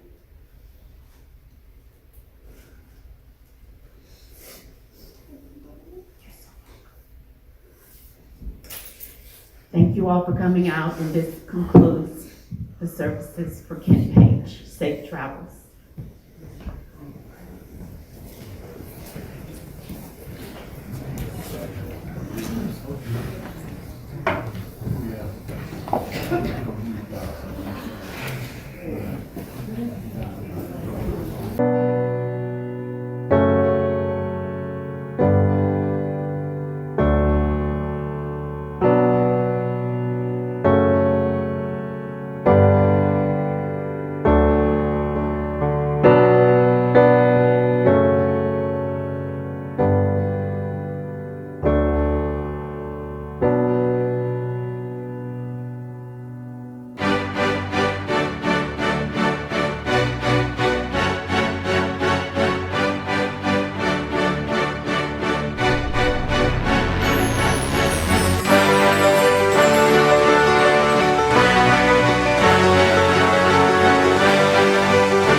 It's off the headache. Can you do me a favor? Can you do that on the other side? Yes, I can. Okay. Now that they switched to Dish, they get a tried, true, reliable Baxter's helping.